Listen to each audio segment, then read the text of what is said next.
104.5, K2A3CM, Auburn, and AM 950, KAHI, Auburn.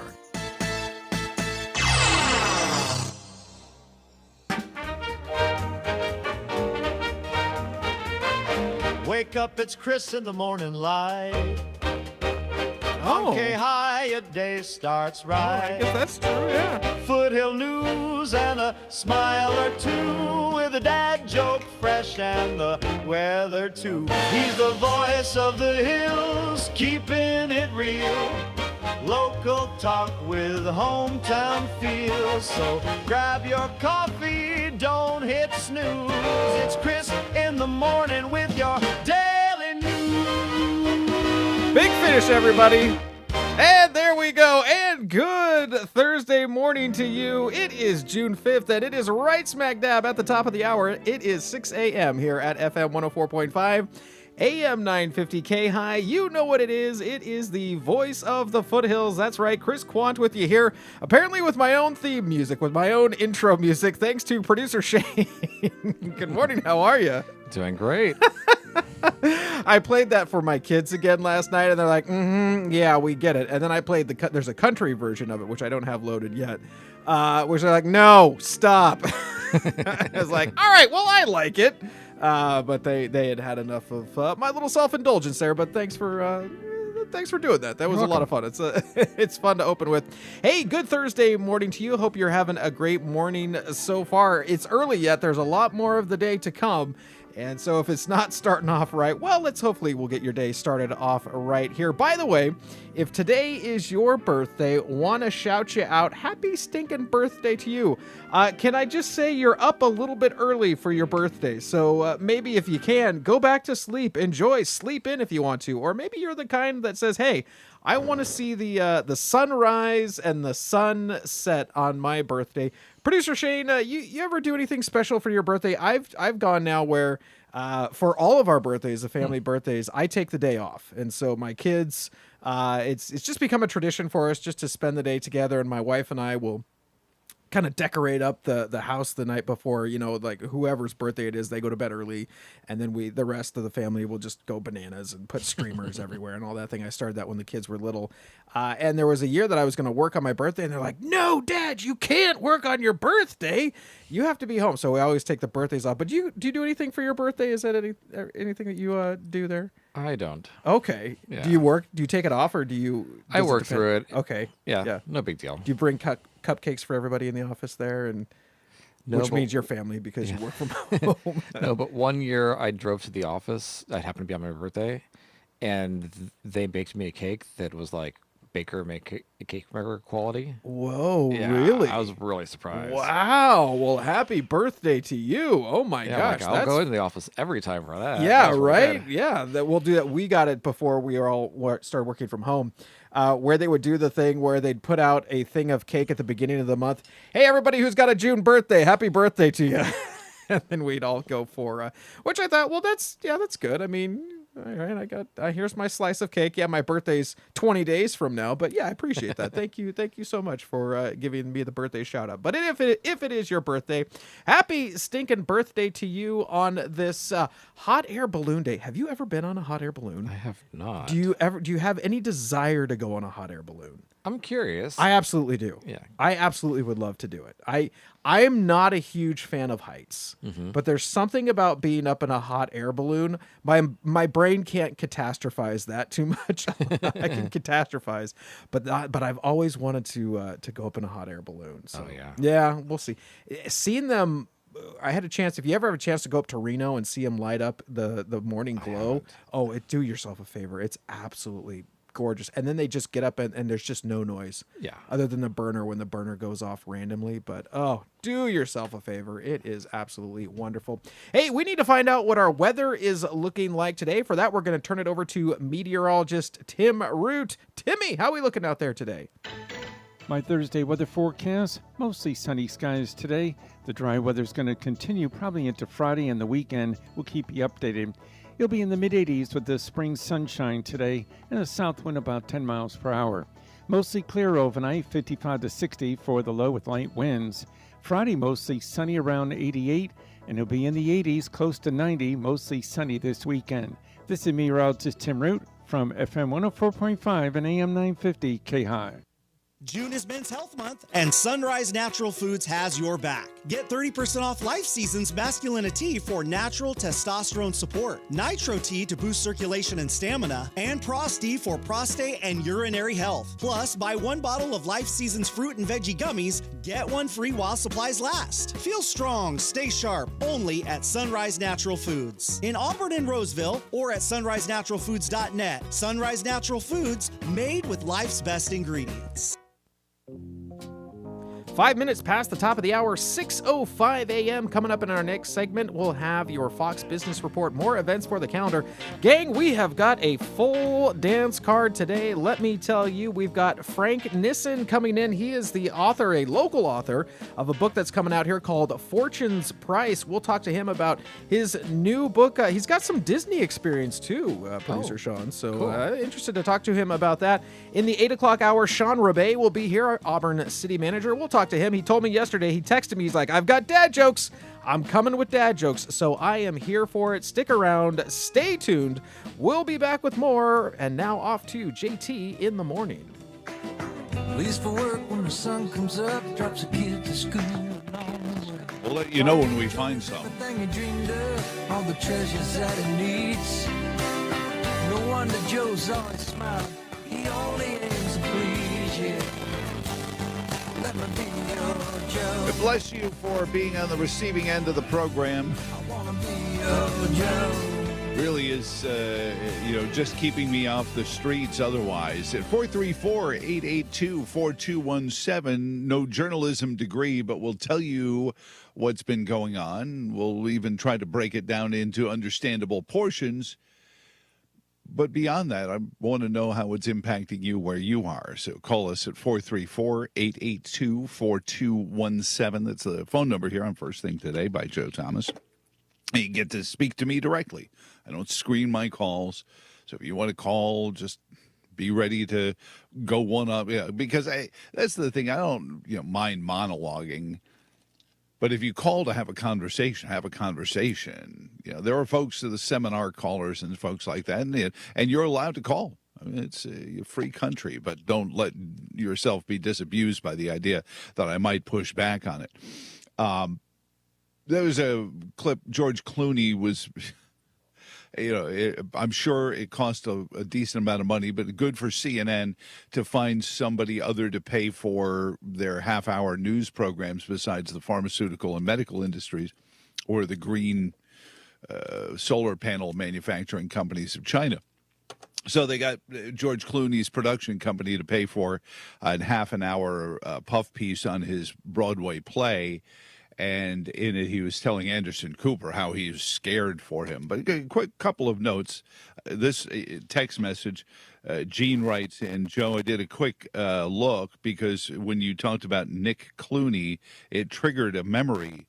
I used to watch with my mom daytime television, and when Jennifer Aniston first hit the screen on Friends, my mom said that her dad was the star of one of her programs.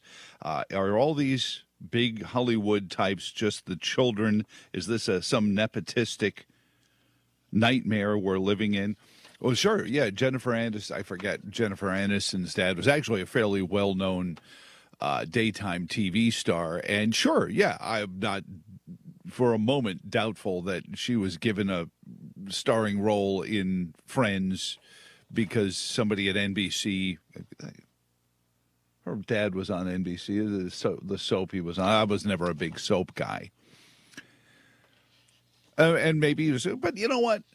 The first rock and roll station that hired me did so because one of their sponsors was friends with my dad. Friends of mine hired my son to work at their auto dealership. It happens. Relationships are important. And so when people say to you, it's not what you know, it's who you know, there's a reality to that. And it's not an unfair thing to say, but in America, you are allowed to change who it is you know. And dads looking out for their kids is not an untoward thing. But remember, the problem with the news of today is that it's the populism that has taken over it. It's this idea of being the echo chamber, that access. When the Obama administration said, well, we'll restrict your access unless you allow us to use you as an echo chamber. Same thing the Biden administration. Now we have Karine Jean-Pierre out there doing her own reputation laundering tour. Oh, I've quit the Democrat Party and I've read the book. Funny me. All those things I didn't tell you in the White House briefing room. And we'll get into that as well. But it's the populism. It's this narrative. And some of it is our own fault, because if we didn't reward them with the ratings and the viewership and buying the products, then, and sometimes being honest with somebody is saying something you don't like. If you point out things that are troubling about the Rubenesque reconciliation, even if you refuse to call it the big, beautiful bill, that can be people say, hey, what's going on? Why aren't you on the Trump team? I'm on your team. It's like when people say, don't Black Lives Matter? I say, your life matters. Let's start with that. But that's just how I roll, and you can eye roll as I speak. But our first things this morning, President Trump has resurrected travel bans from Afghanistan, Burma, Chad, Republic of Congo, Equatorial Guinea, Haiti, Iran, Libya, Somalia, Sudan, and Yemen. They'll go in effect midnight and 1 minute on Monday morning. Heightened restrictions also for Burundi, Cuba, Laos, Sierra Leone, Togo, Turkmenistan, and Venezuela. The Rubenesque reconciliation may not be on the president's desk by July 4th, according to Senator Ron Johnson. Quote, won't happen. The sooner President Trump recognizes the reality of the situation, the sooner we can work on a smaller version of the bill, like extending the tax law, increasing the debt ceiling, and providing border funding. Tariff plans could cut the deficit by $2.8 trillion. That was bad news for the Democrats that called on the Congressional Budget Office to score some of the president's policies. However, they did tell the Democrats they could run on a downturn in purchasing power of American households. A judge stopped the Trump administration from moving ahead with an effort to eliminate the Job Corps in a suit filed by the contractors who are making money off of tax money spent on the Job Corps. Congressman James Comer, chairman of the House Committee on Oversight and Government Reform, says he's expanding his investigation into the cover-up of President Biden's mental decline to include all the members of the president, what they called the Politburo. And a federal appeals court refused to grant the U.S. Department of Education's request to stop the dismantling of the Department of Education. And those are our first things on this Thursday morning. Did you know that healthy arteries make a gas? Yes, actually 3 known gases. Hi, I'm Dr. Mitch, and nitric oxide is a gas that's readily made all day long to keep our arteries open by relaxing the blood vessel walls. By doing this, our circulation is increased, bringing blood, oxygen, and nutrients to every part of your body. Both age and poor diet can lead to a loss of this precious gas, and in turn, blood pressure can go up, energy can go down, and you can get tingling in your hands and feet. Well, our product, Ultimate Nitric Oxide, can easily help fix this lack of nitric oxide. Go to TotalWellness.com. That's TotalWellness.com, where we are helping you to look good, feel good, and enjoy total wellness. And good Thursday morning to you. It is June 5th, and it is 14 minutes past the top of the hour, 6:14 a.m. And hey, good morning to you, Placerville. Currently 59 degrees where you're at right now, looking for a high today of 83 degrees. All right, let's turn it over now, as we do, to the Fox Business Report. I'm Charles Payne, and this is the Fox Business Report. Kimberly Clark is selling most of its Kleenex and tissue business outside of North America. The buyer is Brazil-based company Suzano. Kimberly Clark will continue to own 49% of the new venture. Suzano will own 51%. We'll know more later today about demand for artificial intelligence technology. Chipmaker Broadcom reports earnings after the Wall Street close. Humana, the second biggest Medicare insurer, is reportedly planning to support a change to billing practices. The Wall Street Journal says it has reviewed a document informing congressional staffers Humana is a leader in Medicare Advantage. There's an update today on the job market, the number of new claims for unemployment benefits released last week. That's your Fox Business Report. I'm Jenny Cosola, invested in you. When I started skiing, I didn't think about setting any records. When I won my first race, I didn't think about how many more I might win. So when I made it to the top of the world, it never crossed my mind to stop. Being the best isn't the same as being your best. There are no shortcuts to the top, so find the people who help get you there. I'm Michaela Schifrin, and that's what Team Stiefel means to me. If you're an advisor or an investor, choose Stiefel, where success meets success. Stiefel Nicholas and Company Incorporated, member SIPC and NYSE. Past performance is no indication of future results. Investing involves risk. Consult a financial advisor before making. What keeps you up at night? Is it the mysteries of the universe, the secrets of history, or maybe the stories no one else dares to tell? I'm Frank Morano, and I invite you to discover The Other Side of Midnight, where curiosity never sleeps. From the fascinating to the forbidden, we tackle it all. Catch the conversation weeknights from 2 to 6 a.m. right here on the Voice of the Foothills, FM 104.5 and AM 950. KAHI, the night is alive. Join us. 16 minutes past the top of the hour, 7:16 a.m. All right, let's talk about another event for the calendar, gang. It's going to be here before you know it. 4th of July is right around the corner, which also means 3rd of July, yeah, that's the day right before the 4th, is happening up at Colfax. Historic Colfax annual 3rd of July celebration is happening. There's going to be music, a fireworks show, craft and food vendors, beer and wine, free kids zone, games, contests, and more. There's going to be not one, but 2 parades. Colfax doing it big. Okay, a parade at 6 and 7 p.m. Fireworks are going to happen at 9:15 p.m. Yeah, those are the fireworks they shoot up in the sky there if you want to come see them. It's going to be in downtown Colfax. Yeah, so downtown Colfax, let me tell you a little bit of that. It's past the Starbucks there. You know, everybody gets off to just go to the Starbucks there at Colfax. No. You get off the freeway. You hang a right there. You go down into downtown Colfax. You can check out all of the fun things on the 3rd of July. It's going to be from 3 to 10 p.m. that day, so you might want to get there a little bit early just to find a parking space if you're going to be going up there. But hey, the 3rd of July, annual 3rd of July celebration is happening. Well, you guessed it, on the 3rd of July. Music, fireworks show, and more. Check it out. Colfax, its annual 3rd of July celebration. We'll be back with more right after this. Can shame and guilt ruin your life? This is the time to evaluate to get your life on track. Hi, Mary Jane Pop here. Are we born with a self-sabotaging trait? How could that be?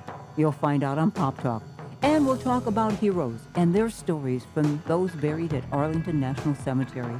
Have you reached your life's potential and purpose? Well, let's get our act together to make it happen. It's Pop Talk Saturday, 5 to 7 a.m., Sunday, 9 to 11 p.m., and 24/7 at KAHI.com. Click on Listen, and we'll go in search of life's truth together. 18 minutes past the top of the hour, 6:18 a.m. Coming up in our next segment at the bottom of the hour, sports ball. Well, the NHL Stanley Cup started yesterday. If you're interested in that, we'll let you know some scores there. Also, the NBA Finals, that starts today. Lots of finals happening. Also, we'll head over to the sports ball baseball field. Oh, if the A's... Producer Shane, I think if the A's had a redo button, if they could just redo this season and just say, that was a false start. Let's go back to the beginning, try again. I think it's needed, yeah. Oh, definitely needed. We'll keep you updated on the A's saga versus the Twins. It's not looking much brighter, but Gigantes, the Giants played the Padres yesterday. We'll let you know the score there when you can hear them again here on KAHI. Stay tuned, gang. Lots coming up. Back now to JT in the morning. I'll see you back here at the bottom of the hour. It's about looking outside of boxes, not just always being in a partisan stance.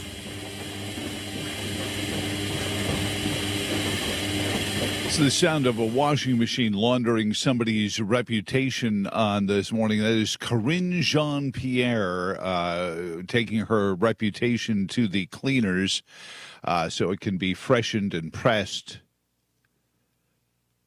This book, Independent. And it's interesting to me is yet more rats from the sinking ship.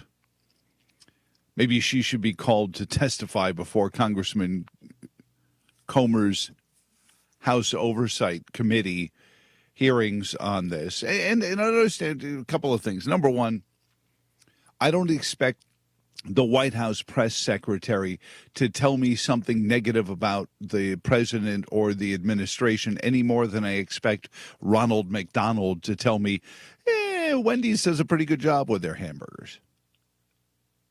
They are the public relations face of a thing, of an entity, of an enterprise. This is a governmental enterprise. So the spokesperson for them is always going to tell you what they want to say. The job of a reporter is then to say, okay, here's what Caroline Levitt or Corinne Jean-Pierre or Jen Psaki said, and let me go find out more about it. Let me go ask some other people if they have a different viewpoint on it. Maybe there's something they said that might not be 100%, let's say, truthy.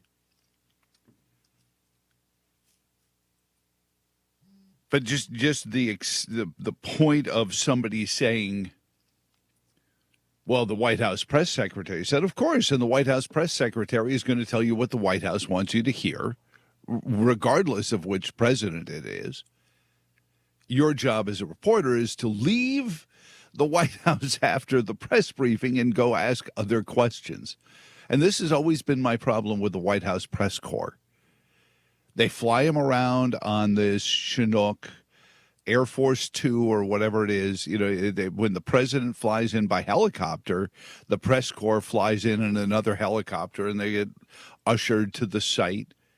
They all fly on Air Force One with them. One of the most brilliant parts of Trump administration version 2 are these hallway conversations on Air Force One Sunday afternoons as they fly back to D.C. I swear to goodness, it looks like the president standing outside of the men's washroom. Like they were all, hey, the president's in the can. Let's go. And catch him as he opens the door. I have no idea what this door is to. It doesn't look like a very palatial office behind it. And I'm sure it's not necessarily the president's office. It just looks like he's caught him walking out of the men's room. But those hallway pressers on Air Force One, again, the president is not going to tell you something the president doesn't want you to hear. Your job is then to leave the White House and go dig around some more and say, hey, here's what the president is saying. What else is going on here? And this is the failure over the past 4 years. And if you're a Democrat, even more so, when you go back and if you're a Tim Kaine or a Mark Warner or any of these folks, Adam Schiff, Maxine Waters, if you're out there saying, nah, he looks fine to me, I love this guy, oh, he's my guy, and everyone was asking you about it because it was becoming patently obvious to everyone else that the guy was having trouble, and I'm just being gentle about it. And now we find out that this Politburo run by Ron Klain, who is one of the folks that Jamie Comer is called to testify before the...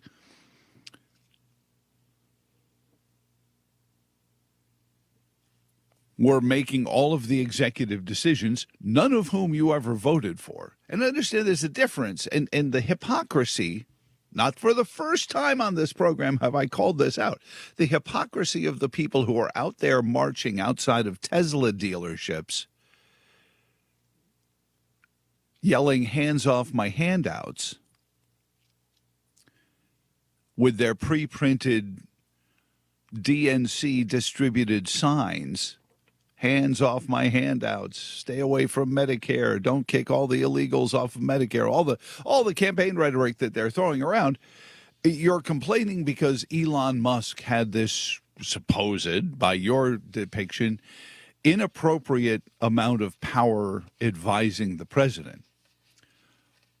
But at the end of it, President Trump is the one who actually signed off on all those things. He didn't auto pen sign off on them. There was a meme over the weekend put out by The Onion, and I appreciate The Onion's sense of humor in this, but put out, no, it wasn't The Onion, it was the Babylon Bee, another one of the comedy sites.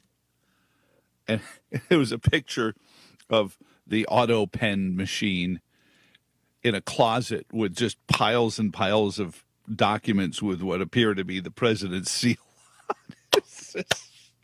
Breaking news: President Biden's auto pen found in hallway closet, still signing legislation into law.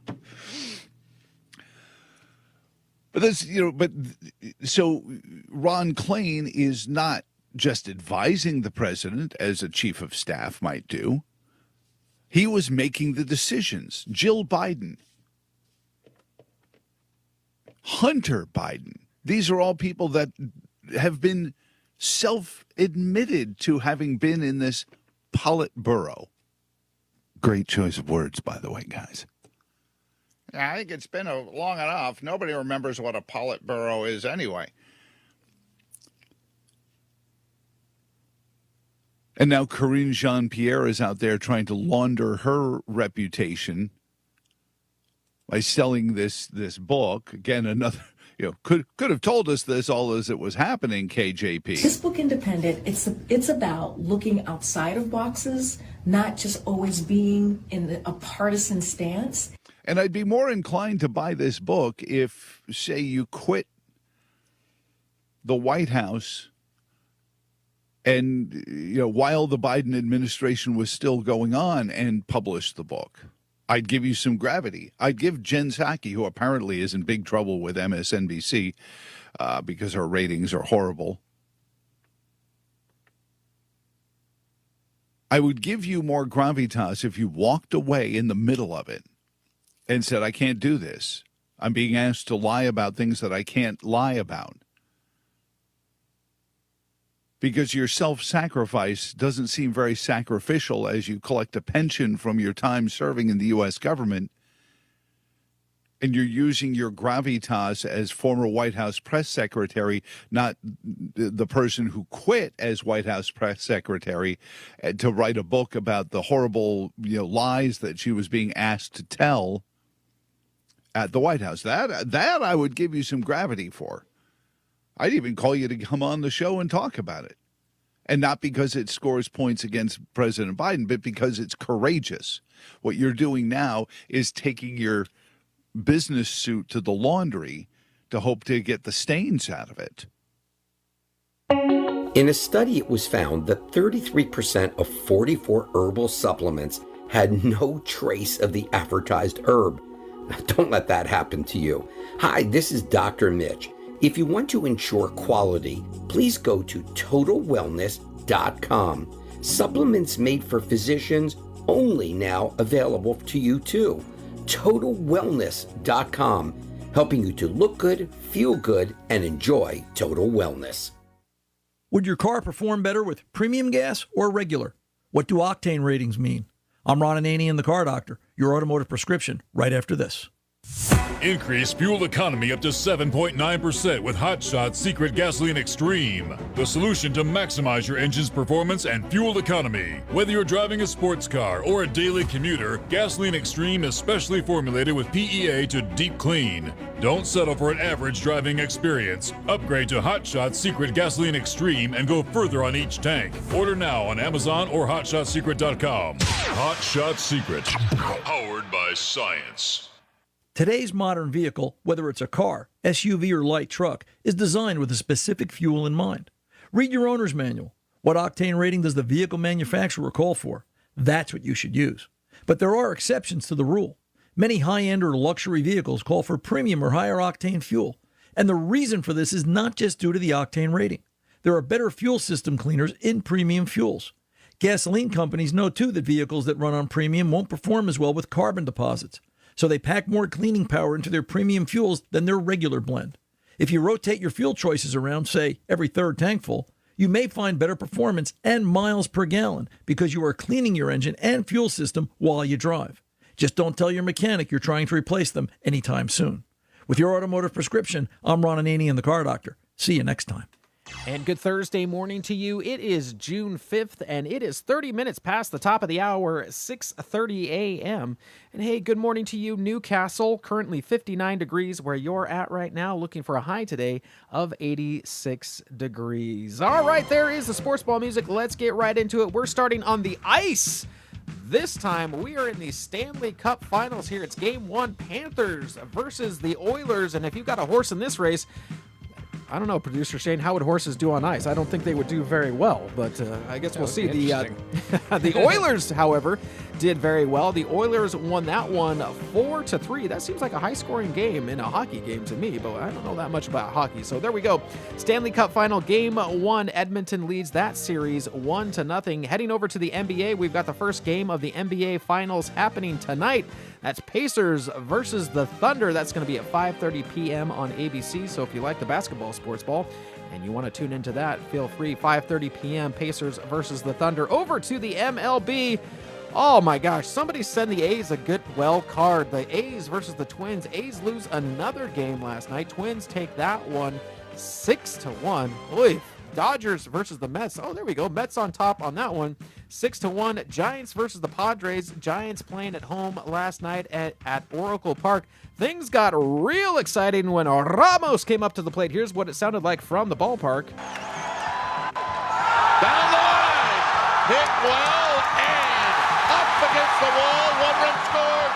2 runs scored. Stopping at third is Fitzgerald into second. Ramos. This game is tied. That tied up the game in the 7th inning. Giants go on to win that one 6-5 over the Padres. There we go. There we got a W up against the Padres there. Giants will finish out that 4-game series tonight versus the Padres, and that's going to be at, actually not tonight, this afternoon, 12:45 p.m. We've got an afternoon game here. So Giants versus the Padres, 12:45 p.m. this afternoon. Make sure you're catching all of the action here on KAHI, 12:45 p.m. this afternoon. We'll be back with your KAHI weather right after this. McCullough's is the Foothills department store, offering a diverse selection of products for the whole family, from clothing, shoes, accessories, to home goods and gifts. McCullough's focuses on quality and customer satisfaction for locals and visitors alike. Whether you're looking for everyday essentials or unique finds, McCullough's has something for everyone. So save time, save gas, save money by shopping McCullough's department store in the Auburn Town Center right off of Elm. My Thursday weather forecast, mostly sunny skies today. The dry weather's going to continue probably into Friday and the weekend. We'll keep you updated. It'll be in the mid-80s with the spring sunshine today and a south wind about 10 miles per hour. Mostly clear overnight, 55 to 60 for the low with light winds. Friday mostly sunny around 88, and it'll be in the 80s, close to 90, mostly sunny this weekend. This is meteorologist Tim Root from FM 104.5 and AM 950 KAHI. Thank you, Tim. 33 minutes past the top of the hour, 6:33 a.m. Coming up in our next segment, we're going to have your KAHI News. We're going to have your California Ag Report. Also, more events for the calendar. Gang, our dance card today is full. We've got Frank Nissen coming in. He is the author of Fortune's Price, a new book that's coming out, local author. We're going to be talking to him. And in the 8 o'clock hour, Sean Rebay, Auburn City Manager, is going to be in here. He has assured me, Producer Shane, that he's got some dad jokes coming in, so we might have to have a little dad joke contest here. So have some ready to go. All right, just a heads up here. So Sean Rebay will be here. Always good to chat with him. We even might do 3 headlines and a lie if we've got enough time on this Thursday to do 3 headlines and a lie. We'll do that. I'll tell you, I didn't get it. This one was a real interesting one here. So stay tuned, everybody. We've got a lot more coming up. We're heading back now to JT in the morning, and I will see you back here in just a little bit. stories it could tell. Some could say that about that one at 1600 Pennsylvania Avenue as we celebrate Charlie Pride Month.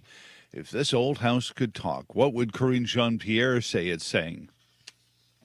And like I said, I don't blame her any more than I blame McDonald's, Ronald McDonald, for telling me that the Big Mac is better than a Wendy's single or a Whopper. That's his job. He's a spokesperson. He's a mascot. And I don't mean people are like, oh, well, it's dismissive. She's a girl of intellect and gay and whatever. She even said that in her statement about her video release, her TikTok video. I wonder if the Chinese Communist Party were good with her TikTok video promoting her book. But she said, if you stand with me and my community, what is your community? You're individual. And I said this a couple of segments ago about Black Lives Matter. My counter to Black Lives Matter was always your life matters. Because they always puzzled people. There was always that fugue. Well, how do you debate a phrase like Black Lives Matter? I don't debate it. I say your life matters. Let's start there. Whatever color you are, your life matters. It's how Jesus walked the earth. It's how Jesus changed the world. Your life matters, not some big group of people in groupthink. Your life matters.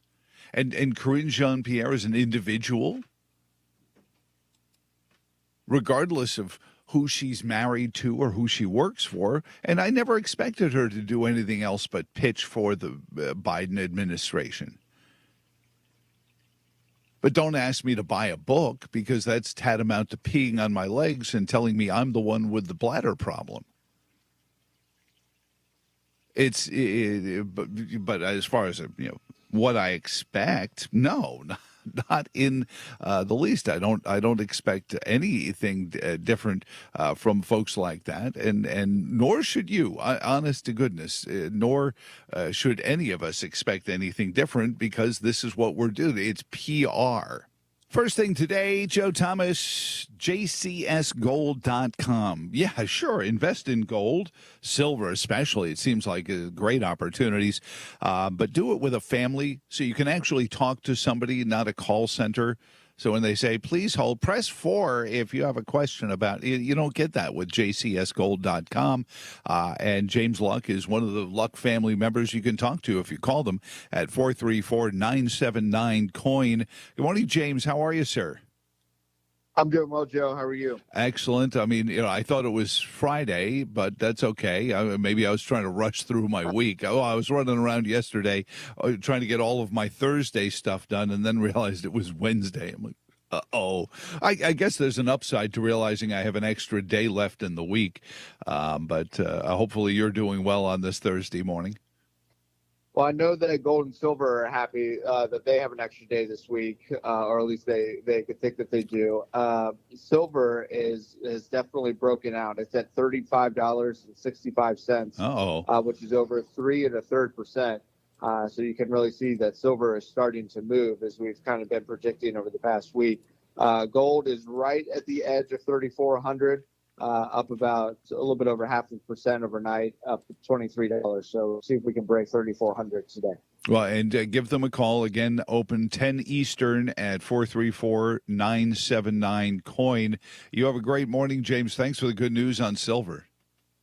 Thanks, Joe. You too. A lot of people feel like in this room, probably who are here, feel that we are at our worst right now.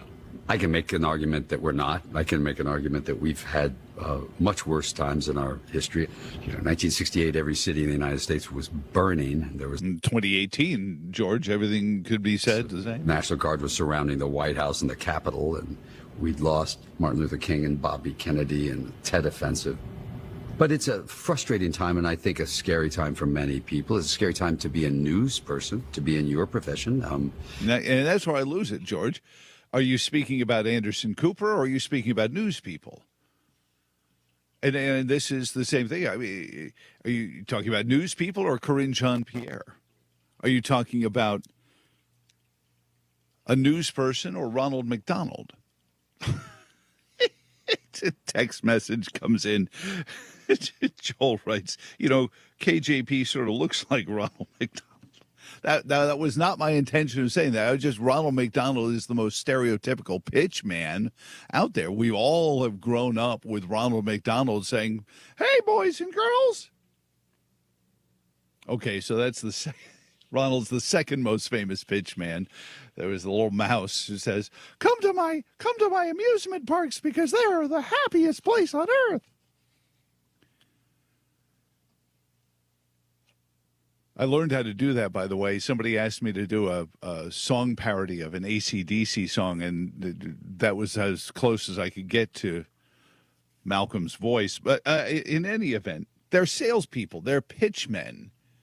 And the journalists, so George, when you say it's a scary time to be a newsman, I'd like you to point out who the newsmen are, because then you say it's scary to be Anderson Cooper. Well, sure, it's absolutely scary to be Anderson Cooper.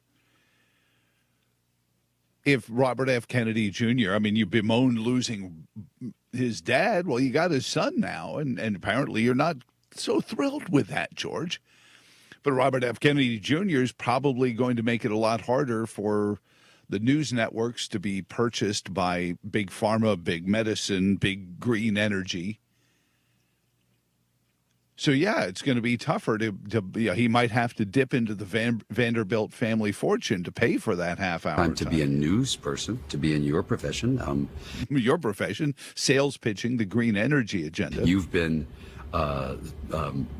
picked out. 60 Minutes has been picked out. And here's a quick, from the I would never want to be a member of a club that would have me as a member. And this is whistleblower. If you want to file this under whistleblower, I know a lot of people in the media. And yes, we're shallow. Yes, we're desperate. And most of it's driven by the fact that we don't know why we're popular. I don't know why you tuned in. There are people who will charge me big money to try to tell me why you're tuned into this radio program right now. But so a lot of us are really scared that somebody is going to catch on, that we don't have any bankable skills. But more importantly, what winds up happening is somebody comes along and says, hey, you're popular, sell my washing powder. And since George Clooney is out there portraying Edward R. Murrow, one of the points that Ed was right about, long before he was wrong about Joe McCarthy, right, which is the point of George's play, is the whole McCarthy versus Murrow, and Ed was wrong. We found out that there were communists all over the place. Joe may have been also wrong in how he went about finding them.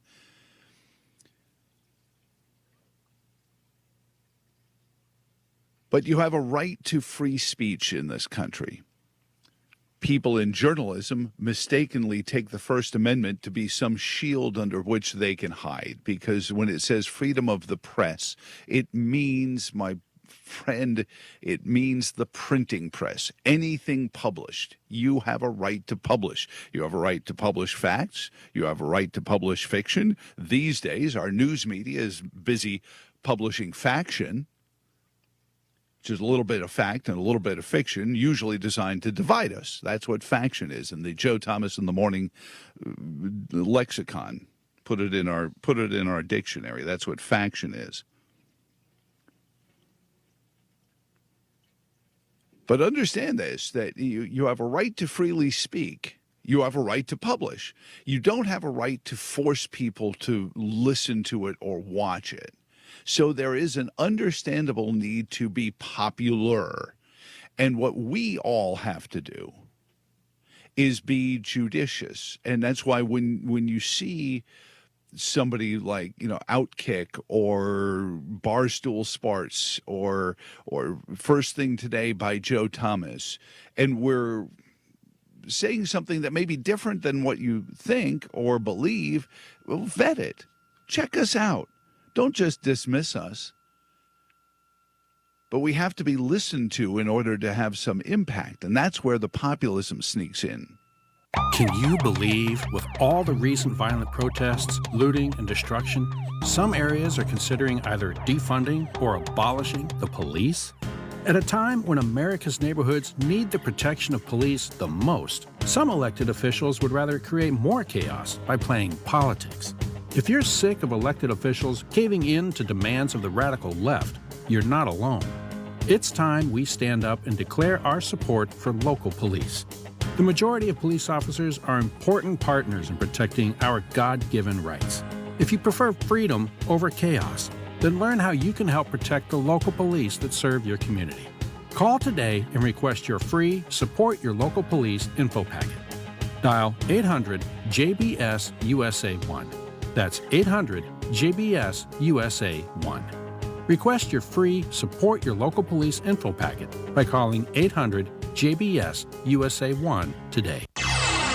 And good Thursday morning to you. It is June 5th, and it is 15 minutes to the top of the hour, 6:45 a.m. And hey, good morning to you, Lincoln. Currently 61 degrees where you are at right now. Looking for a high today of 89 degrees. And speaking of Lincoln, let's talk about the most meaningful night out of the year. Yeah, it's Wine, Women, and Song at Rancho Roble Vineyards. That's going to be on June 20th from 5 to 8 p.m. There's going to be live music by local talent Jessica Rose, wine tastings, and not only that, but pairings. Wine tastings and pairings. A wine pull with bottles ranging from $25 to $100. Which one will you get? Well, you can't find out unless you go there. Beautifully curated raffle baskets and a show-stopping silent auction featuring a week-long timeshare vacation and a Southwest Airlines gift certificate. Okay, you have my attention there. There we go. Want to get away?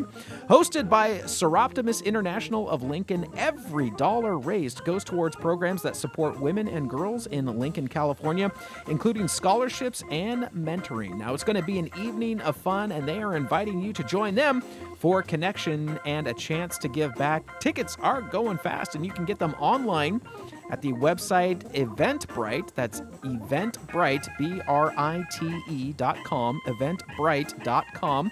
And you can just search for Wine, Women, Song tickets, basically Wine, Women, and Song. It's a toast to brighter futures. So again, that is happening on June 20th at Rancho Roble Vineyards from 5 to 8 p.m. Lots going on. Silent auction, raffle baskets, wine pull, wine tastings, pairings, live music. All of that is happening, and it's hosted by the Seroptimus International of Lincoln. And again, every dollar raised goes towards programs that support women and girls in Lincoln, California, including scholarships and mentoring. Again, get your tickets online at Eventbrite. That's BRITE, Eventbrite.com. Just search for Wine, Women, and Song. All right, we will be back with your KAHI News right after this. Because KAHI cares. Here's another KAHI Community Bulletin Board. If food rules your life, call Overeaters Anonymous. Get help and support from a group that understands. Weekly meetings are on Wednesday at 10 a.m. at Unity of Auburn, 1212 High Street. There are no weigh-ins, dues, or fees, but donations are accepted. For more information, call Sherry at 530-921-8028 or go to oa.org. OA includes all eating disorders.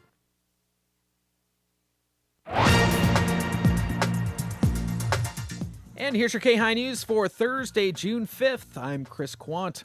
Murder trial of former MLB pitcher. Emails show a bitter family divide before Lake Tahoe shooting. This is from Fox 40 News.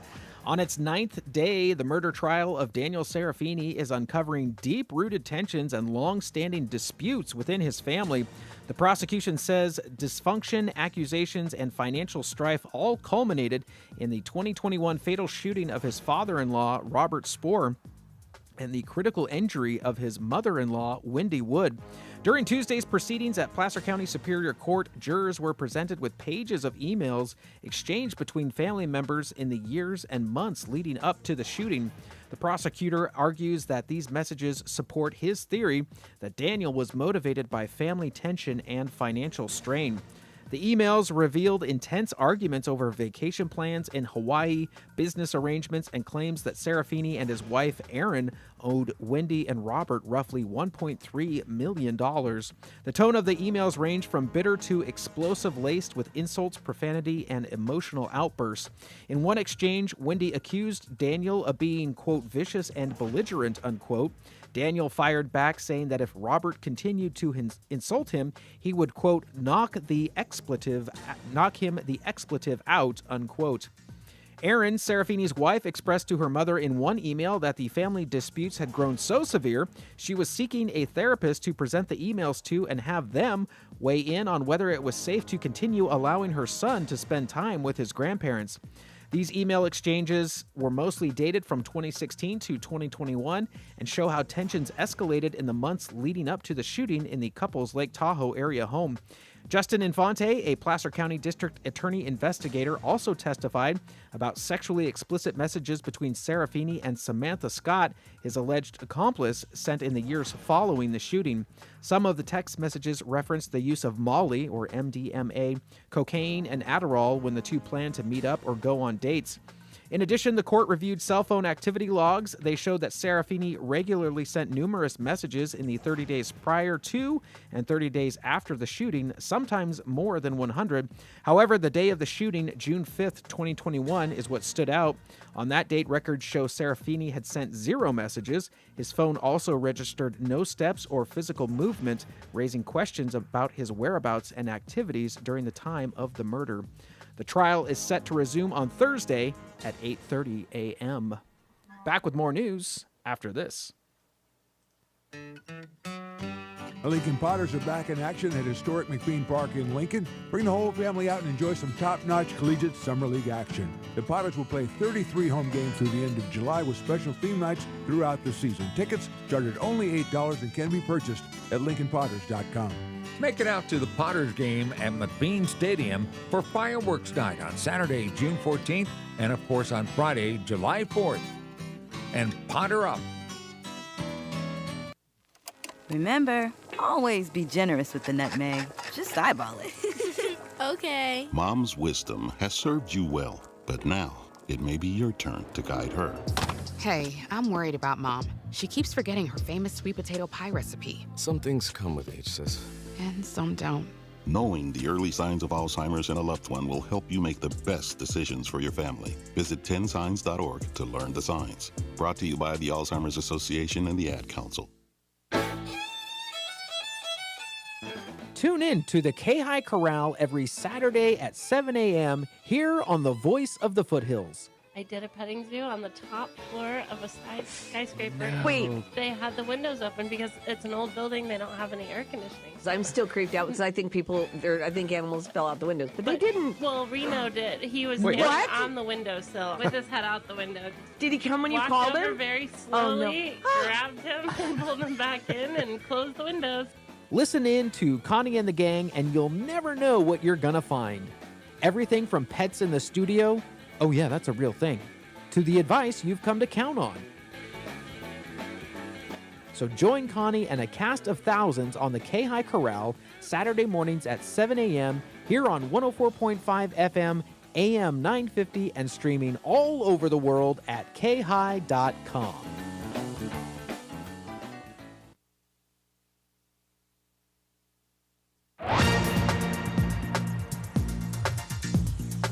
Continuing now with your KAHI News from the Morning Brew, quote, big, beautiful, unquote, tax bill would add $2.4 trillion to U.S. debts, CBO says. Senators are still debating possible changes to the mega bill on taxes and spending championed by President Trump, but an analysis released yesterday by the nonpartisan Congressional Budget Office found it would substantially add to the deficit over the next decade while cutting taxes by $3.75 trillion. The bill would also leave an additional 10.9 million people without health insurance, the CBO said. Though Republicans united to pass the bill in the House, some GOP senators remain wary, and high-profile Trump supporter Elon Musk also recently spoke out against it. The CBO analysis doesn't take into account other possible economic changes, including a separate CBO estimate that Trump's tariffs could shrink budget deficits by $2.8 trillion over 10 years if they remain in place. Trump bans 12 countries' citizens from entering the U.S.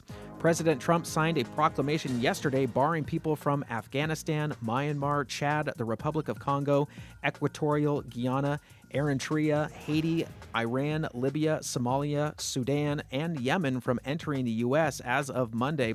The order will also impose new restrictions on entry of citizens from another 7 countries, including Burundi, Cuba, Laos, Sierra Leone, Togo, Turkmenistan, and Venezuela. The move echoes the controversial so-called Muslim ban restricting entry to people from several countries that Trump issued during his first term in office. And from the Morning Brew, here's what else is brewing. The president ordered an investigation into his predecessor, Joe Biden, claiming his aides covered up his, quote, cognitive decline, unquote.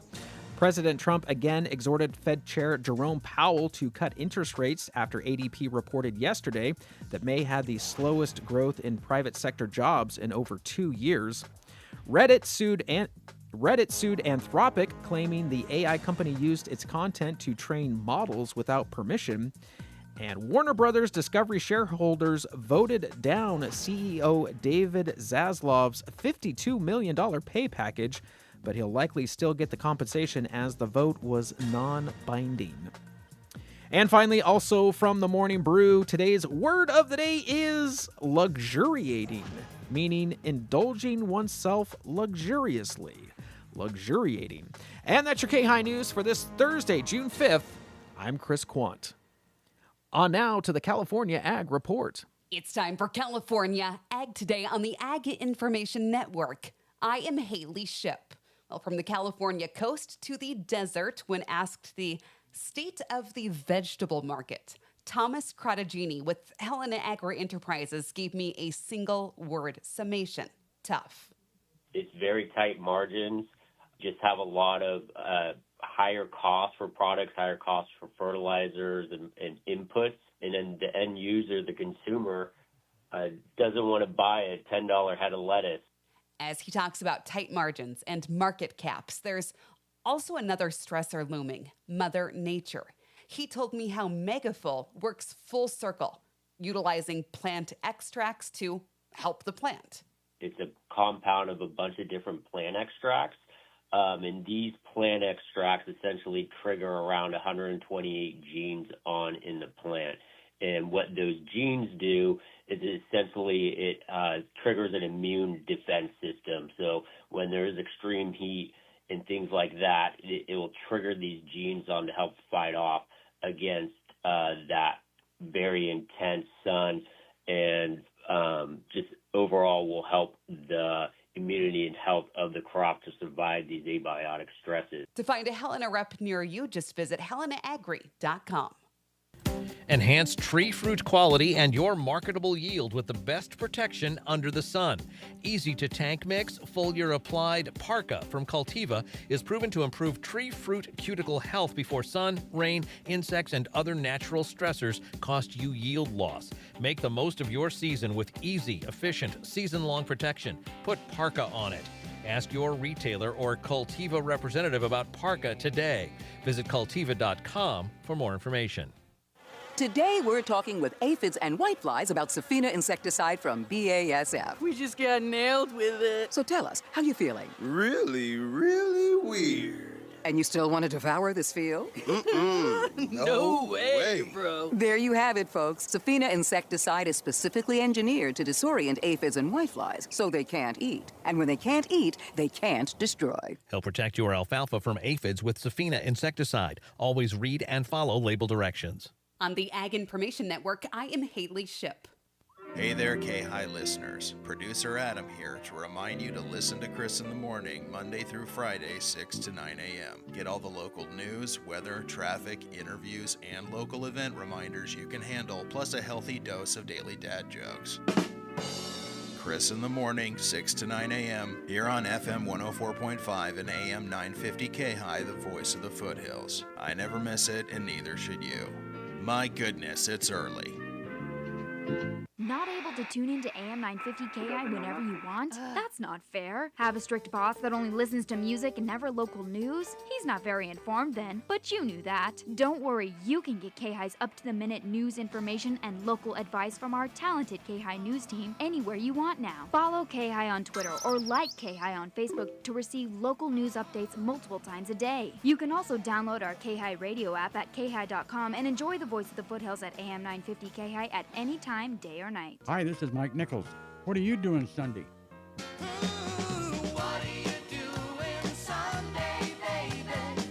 Join me for the KAHI Swap Shop this Sunday morning at 8 o'clock. The KAHI Swap Shop. This and every Sunday morning starting at 8 here on FM 104.5, AM 950, and KAHI.com, the voice of the foothills.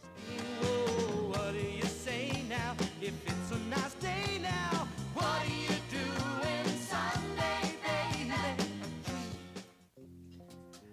20 seconds to the top of the hour. It is 6:59 a.m. Gang, that is 1 hour down. We've got an action-packed 2 more hours to come. Pausing now for station ID. FM 104.5, K2A3CM, Auburn, and AM 950, KAHI, Auburn.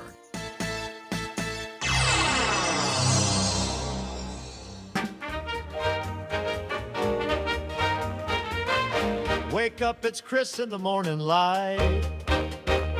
On KAHI, a day starts right. Foothill news and a smile or two, with a dad joke fresh and the weather too. He's the voice of the hills, keeping it real. Local talk with hometown feel. So grab your coffee, don't hit snooze. It's Chris in the morning with your daily news. Big finish. There we go. And good morning to you. It is right smack dab at the top of the hour. It is 7 a.m. here at FM 104.5, AM 950 KAHI, voice of the foothills. Producer Adam, where's my coffee? I said grab your coffee. I'm still waiting on it, my friend. Hey, good morning to you. June 5th here as we're getting started early on this Thursday morning. Hope you're doing well. Yeah, we've got some daily dad jokes coming up here a little bit later on this hour. Also during this hour, Frank Nissen is going to be in here. He's a local author, has a book coming out called Fortune's Price. We'll talk to him about that, the inspiration about that, what the book is about. He's got a book event coming up, a book launch event coming up. We'll talk about that. There's a chance to go and hang out and meet him. There's going to be some prizes and giveaways and lots of great stuff that's happening on Sunday, June 8th. So this Sunday at the Oddfellows Lodge at 1226 Lincoln Way here in Auburn from 2 to 3:30 p.m. We'll talk about that. Also, I believe he worked for Disney. He has some connection to Disney. So I'm interested to find out what Frank knows about Disney. Can he give us any inside information, any inside scoops? We'll find out about that, hopefully. I don't know. We'll see what he knows. And in the 8 o'clock hour, Auburn City Manager Sean Rebay will be in here, as he does during the first Thursday of the month. We'll talk to Sean for a little bit. He assured me that he's coming with some dad jokes, so we might have a bonus round of dad jokes today. I am looking forward to it. I am here for it. Excited for it, and we'll see if we have time. We'll have Sean do 3 headlines and a line. We'll have producer Shane in here at that time as well. Maybe we'll have all of us do the competition, and you at home, dear listener, can do 3 headlines and a line if you want as well. Hey, today is World Environment Day. Just a reminder to take care of this great planet we call home. So if you have a chance to, I don't know, just a small little thing. If you're out there, maybe pick up some trash or ride your bike a little bit today, or maybe just do yourself a favor. My sister-in-law posted, she's posting every day in the month of June. It's walk every day.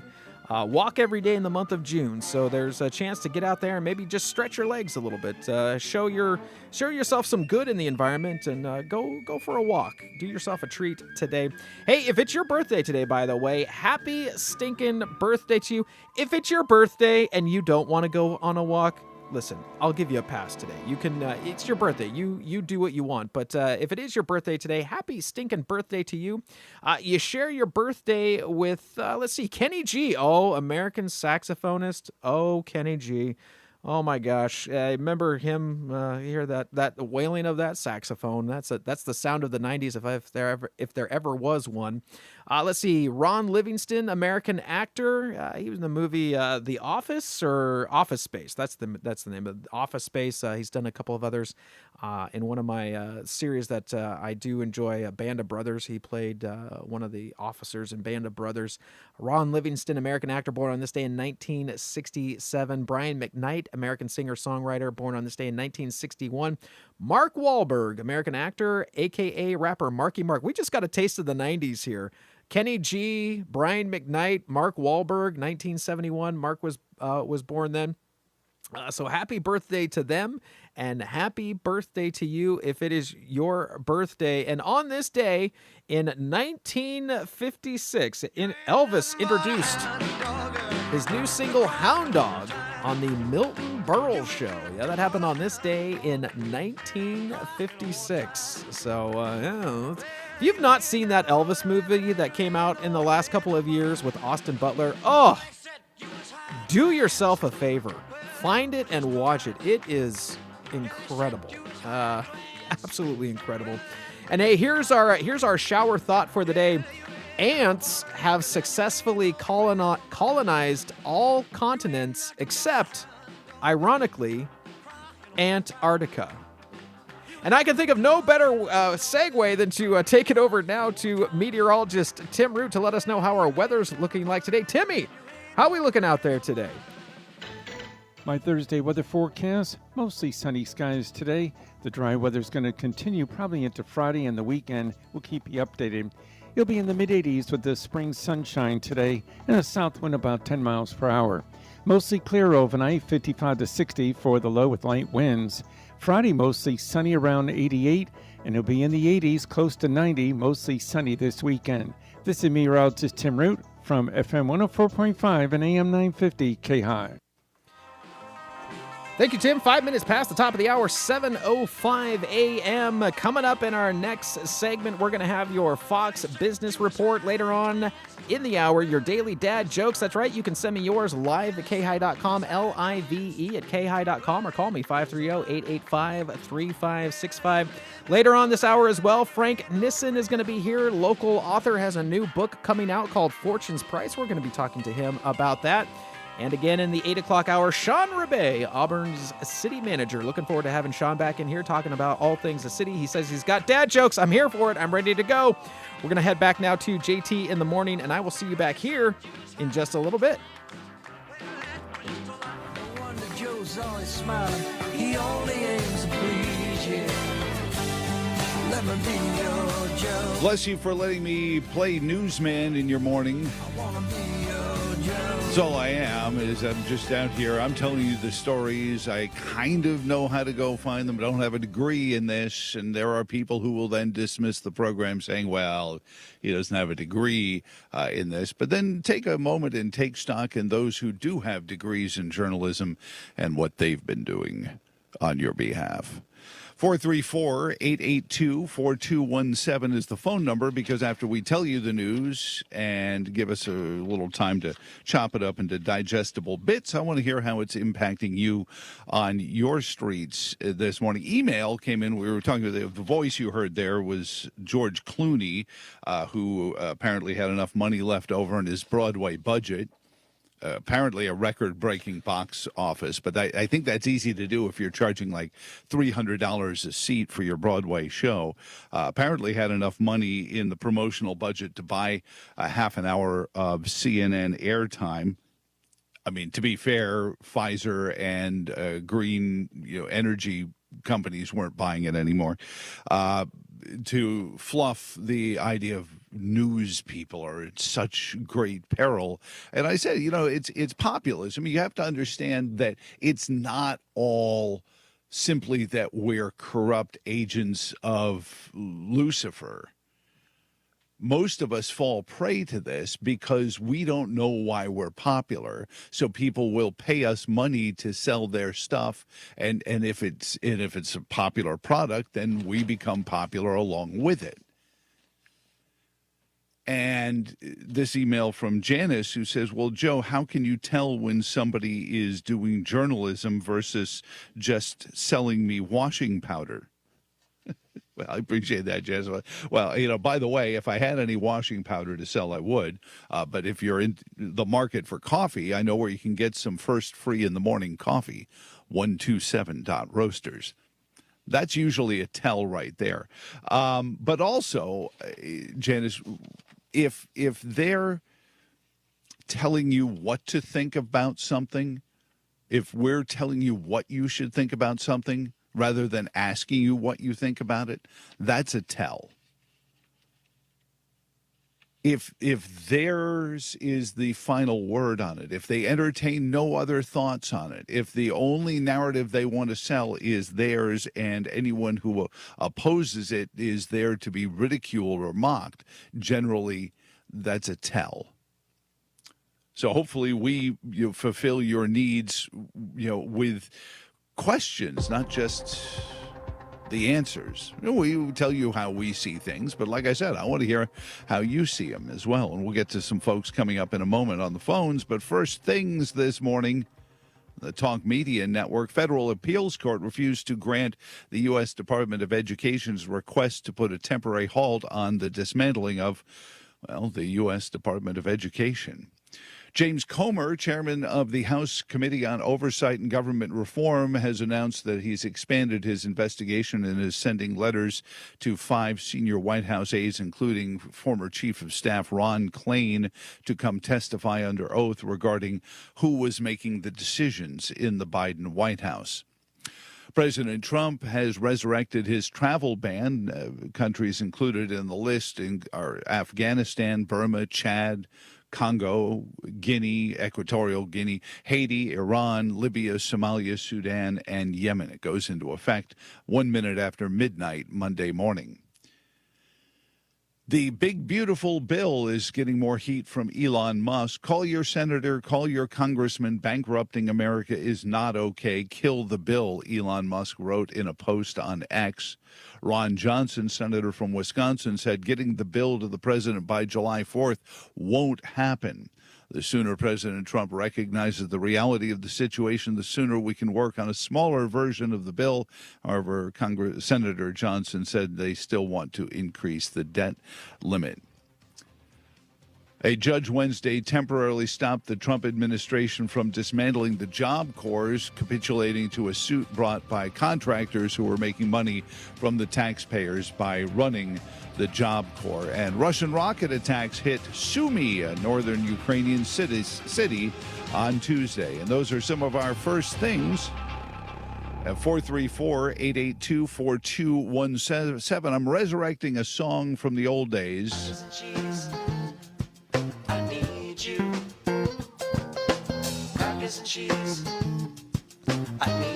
He mentioned it the other day. He used to do a segment of radio with his cousin called Crackers and Cheese, and whenever I had to fill in, I knew that I was going to be the cheese anyway. Dr. Clark is on the phone with us from Alabama. Good morning, Dr. Clark. You mentioned it, and you reminded me. It was whether or not it was a good segment or not, this long-forgotten Tea Leaf Green song, Crackers and Cheese, needs a little airtime. How are you doing on this Thursday morning? All good in my world so far, Joe. Yes, sir. Yeah. Let's take a couple things you've mentioned and then do some extrapolating. Let's see. Corinne Jean-Pierre, Ronald McDonald, and the Little Rat. It's fine that they all pitch for their team, right? Uh-huh. They're pitching for their team. By the Little Rat, he means, the chancellor at the House of Mouse, M-A-U-S. Hi, boys and girls. We're the happiest place on earth.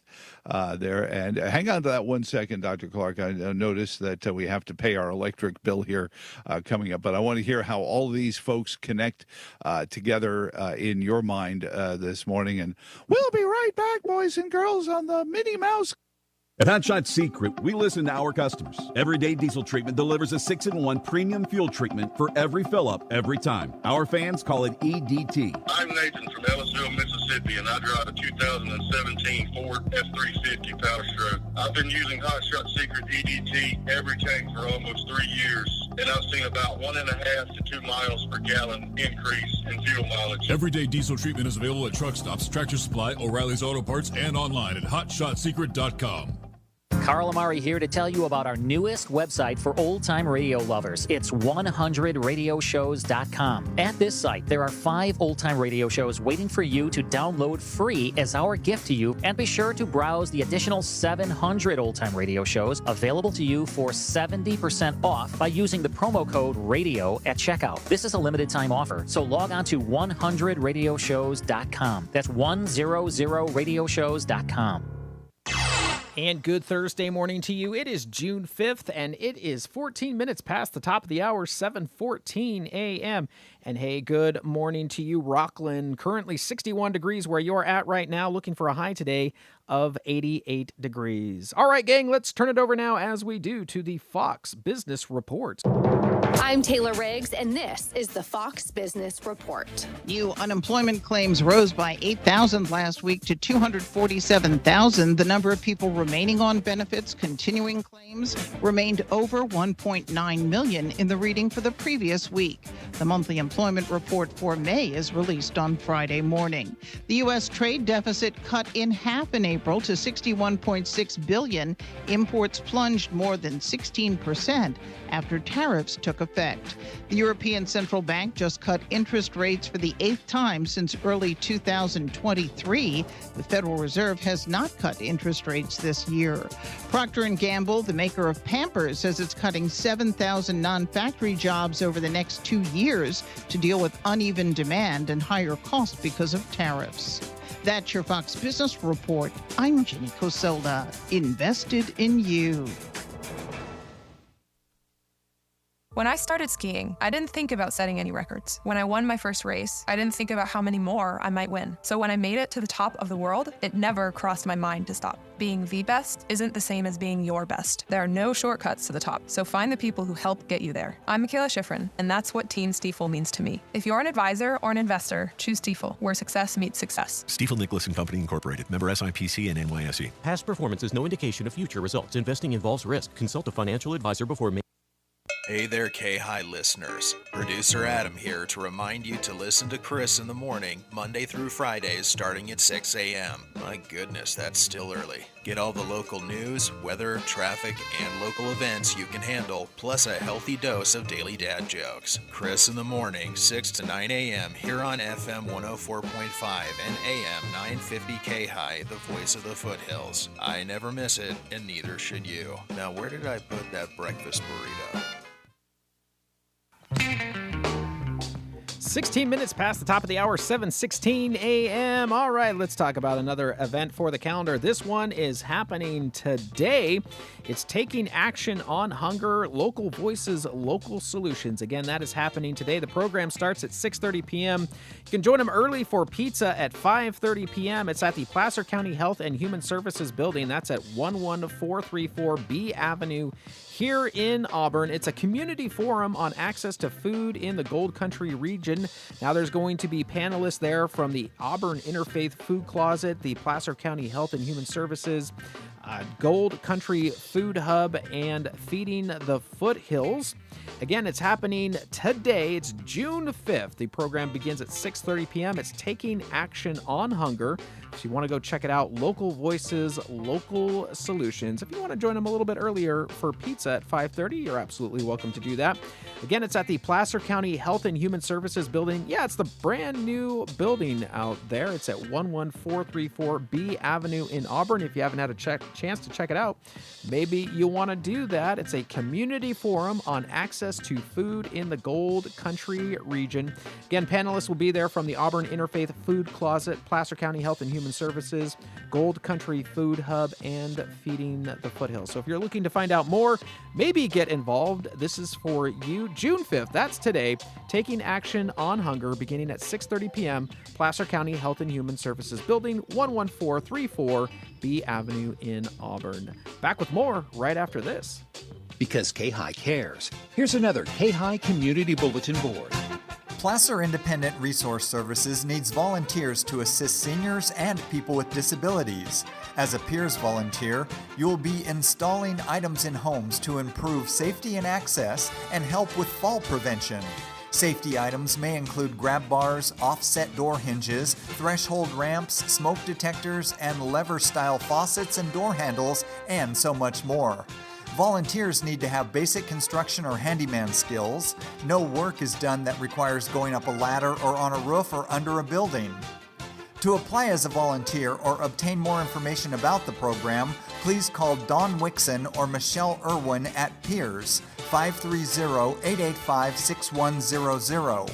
That's Dawn Wixon or Michelle Irwin at Placer Independent Resource Services, 530-885-6100. 19 minutes past the top of the hour, 7:19 a.m. Coming up in our next segment at the bottom of the hour. Yep, it's time already for your daily dad jokes. Send me yours live at KAHI.com or call me 530-885-3565. Back with those right after this. Today by Joe Thomas on the Talk Media Network. I've always got a smiling face, anytime and any place. And every time they ask me why, I just smile and say, because you're listening to the show. You've got to kiss an angel good morning. All right, well, I do that too. Let her know you think about her when you're gone. Oh, without question about it. My wife and I are the sleep version of Jack Spratt. My wife is up late, I'm up early, and I think it works for us. We left Dr. Clark on the line. He was going to play his own Alabama version of that great TV show, Connections. Do you ever watch that show with James Burke? You know, he'd sit there and all of a sudden he'd connect like copper wire, the dirigible, and microwave ovens, and somehow made it all work. Yeah, that was a really cool show. And you know how copper wire got invented, Joe? No, actually, I don't. I better go back and watch more episodes of Connections. It was two lawyers fighting over a penny. Oh, you set me up for that one. Anyway, so you were going to connect Corinne Jean-Pierre, Ronald McDonald, and Mickey Mouse. Well, okay, actually, let's just connect. It's okay if they're pitching for their team. Mm-hmm. Now, is there any doubt in your mind that in 2020, the not duly elected person put in the White House? We had a sham.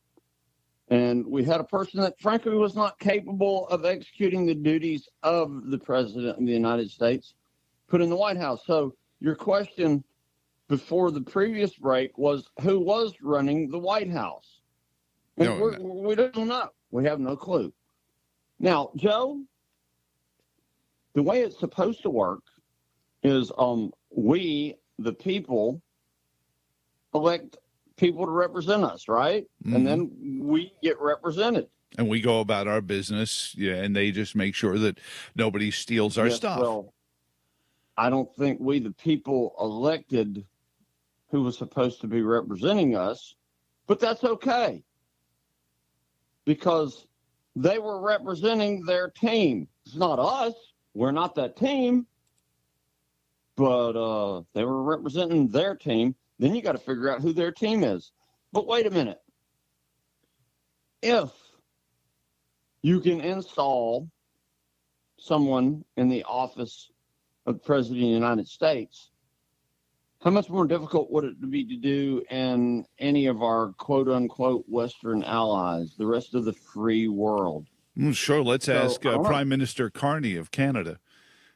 I wonder about Carney, Mertz, Macron, Merkel, Starmer, etc. at all. And here, What's the biggest impediment to peace currently right now with the Ukraine-Russia deal? Vladimir Zelensky? Convince me he's not just pitching for his team, which is not the Ukrainian people, but the people that engineered putting him in the position he's in. Well, and to be fair, it was the guy he succeeded was the one, and I'm forgetting his name now. It was, but his predecessor was the one that the Obama administration spent bags full of money and sent the observers to keep entire regions of the country from voting. And in all irony, and you talk about the 2020 elections where mysteriously 7 million votes appeared that had never been seen before or since. But beyond that, in Ukraine, when Zelensky's predecessor was elected, an entire region of the country was prohibited from being included in the election under the premise that there were too many ethnic Russians living there. So if that's the case, could we not make a case that the entire U.S. Southwest should be prohibited from voting in the next election because there are too many ethnic Mexicans living there?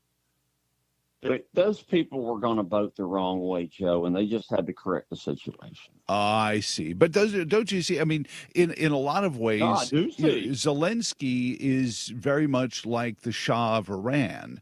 He took over from a guy who had no mandate from the people of Ukraine to be there. And I'm still going to maintain, I don't care what you say, you don't have the right to invade another sovereign country. And Russia can complain all it wants that it never truly agreed that Ukraine should be a sovereign country, but you signed on the dotted line. You said, okay, we'll do it.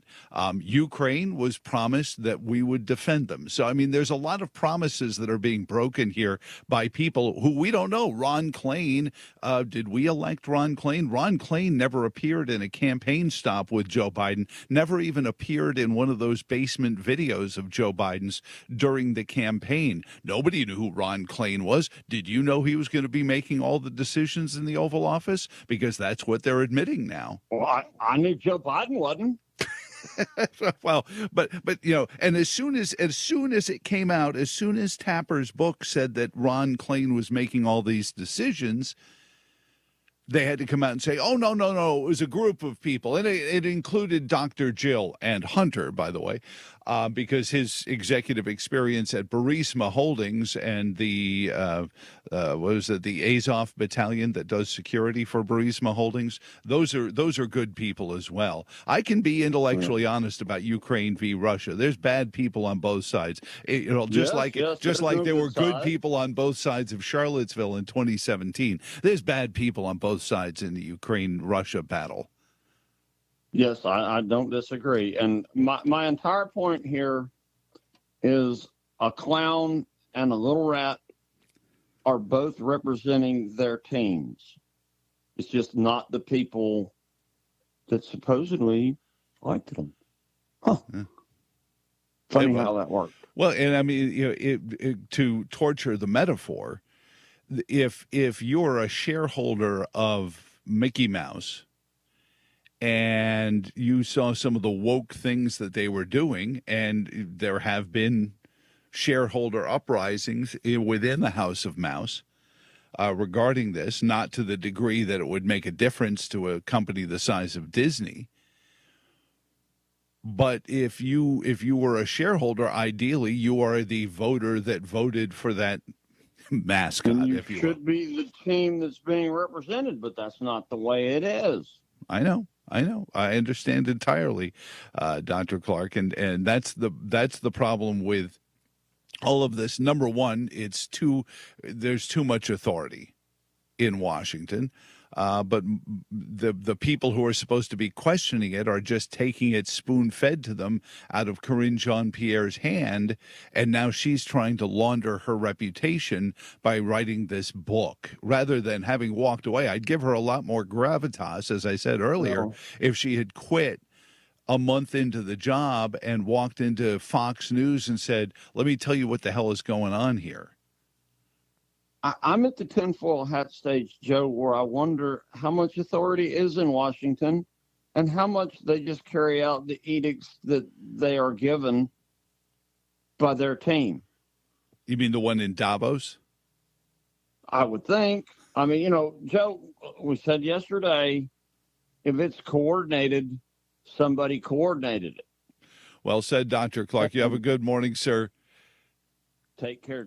Let's see, if something costs less, but people are happier with it, that sounds like something to look into, and that is MediShare. Maybe you've heard switching to MediShare to pay for healthcare can save many families up to $500 a month, and that is huge. But it's also true that people are way more satisfied after making the switch, too. The member satisfaction rate for MediShare is double that of the typical health insurance plan.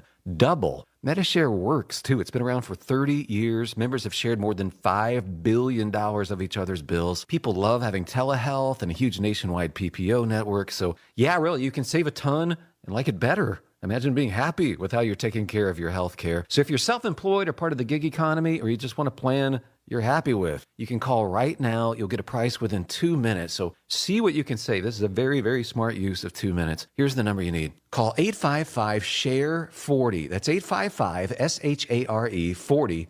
855-SHARE-40.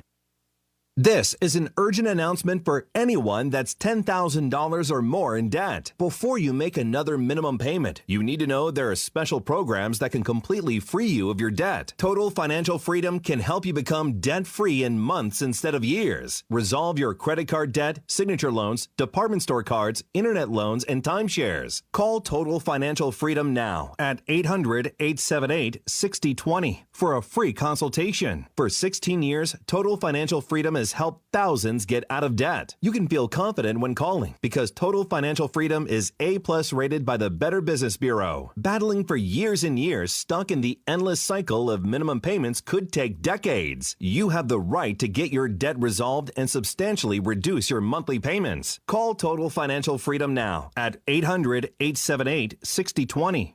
That's 800-878-6020. 800-878-6020. And good Thursday morning to you. It is June 5th, and it is 30 minutes past the top of the hour, 7:30 a.m. And hey, good morning to you, Lake of the Pines. Currently, it is 64 degrees where you're at right now, looking for a high today of 85 degrees. All right, gang, it is that time. It is time for your daily dad jokes. That's right. Make you laugh, sigh, I don't know, roll your eyes. We'll see what happens here. As always, you can send me yours live at KAHI.com, LIVE at KAHI.com. Checking the inbox here. Jessica sent one in. Did you know corduroy pillows are in style now? Did you know corduroy pillows are in style? Yeah, they're making headlines.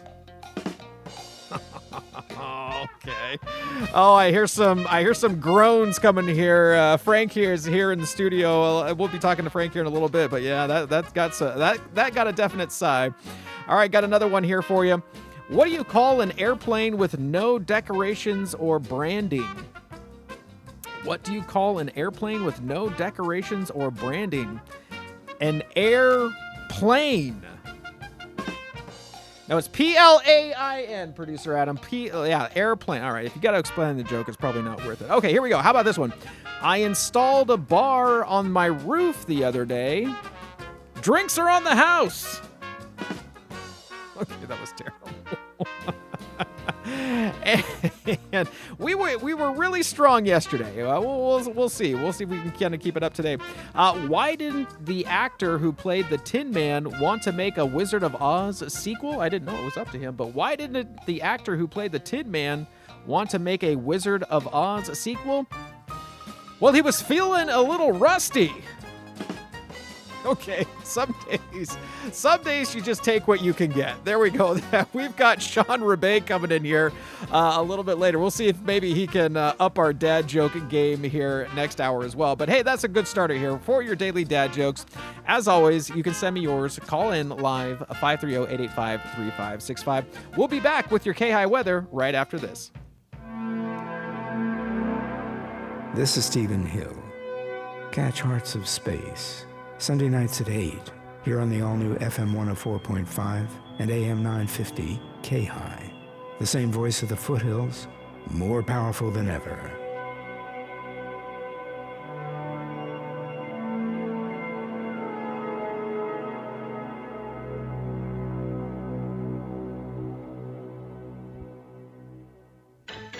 My Thursday weather forecast, mostly sunny skies today.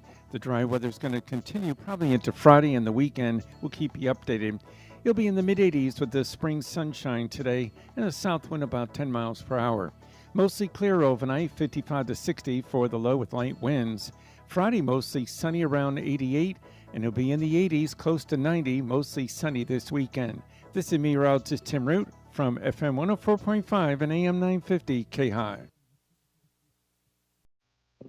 33 minutes past the top of the hour, 7:33 a.m. Coming up in our next segment, Frank Nissen is here. He is a local author. His new book coming out, Fortune's Price.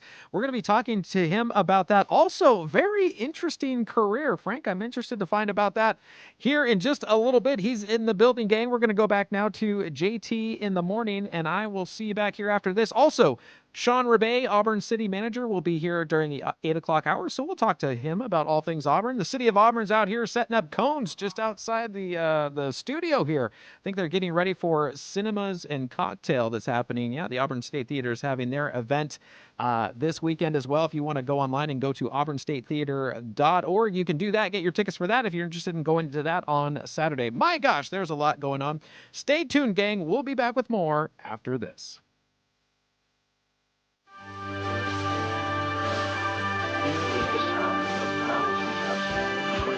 Amaze your friends. Hear it first thing today by Joe Thomas. The moment of silence for you to consider the repercussions of your actions there. It is time for us to go check in with our sports director, Mac McDonald, brought to you by the Lunch Pail Foundation, lunchpaildefense.com. What's important now? Helping kids get an education. Good morning, Brother Mac. How are you doing, sir?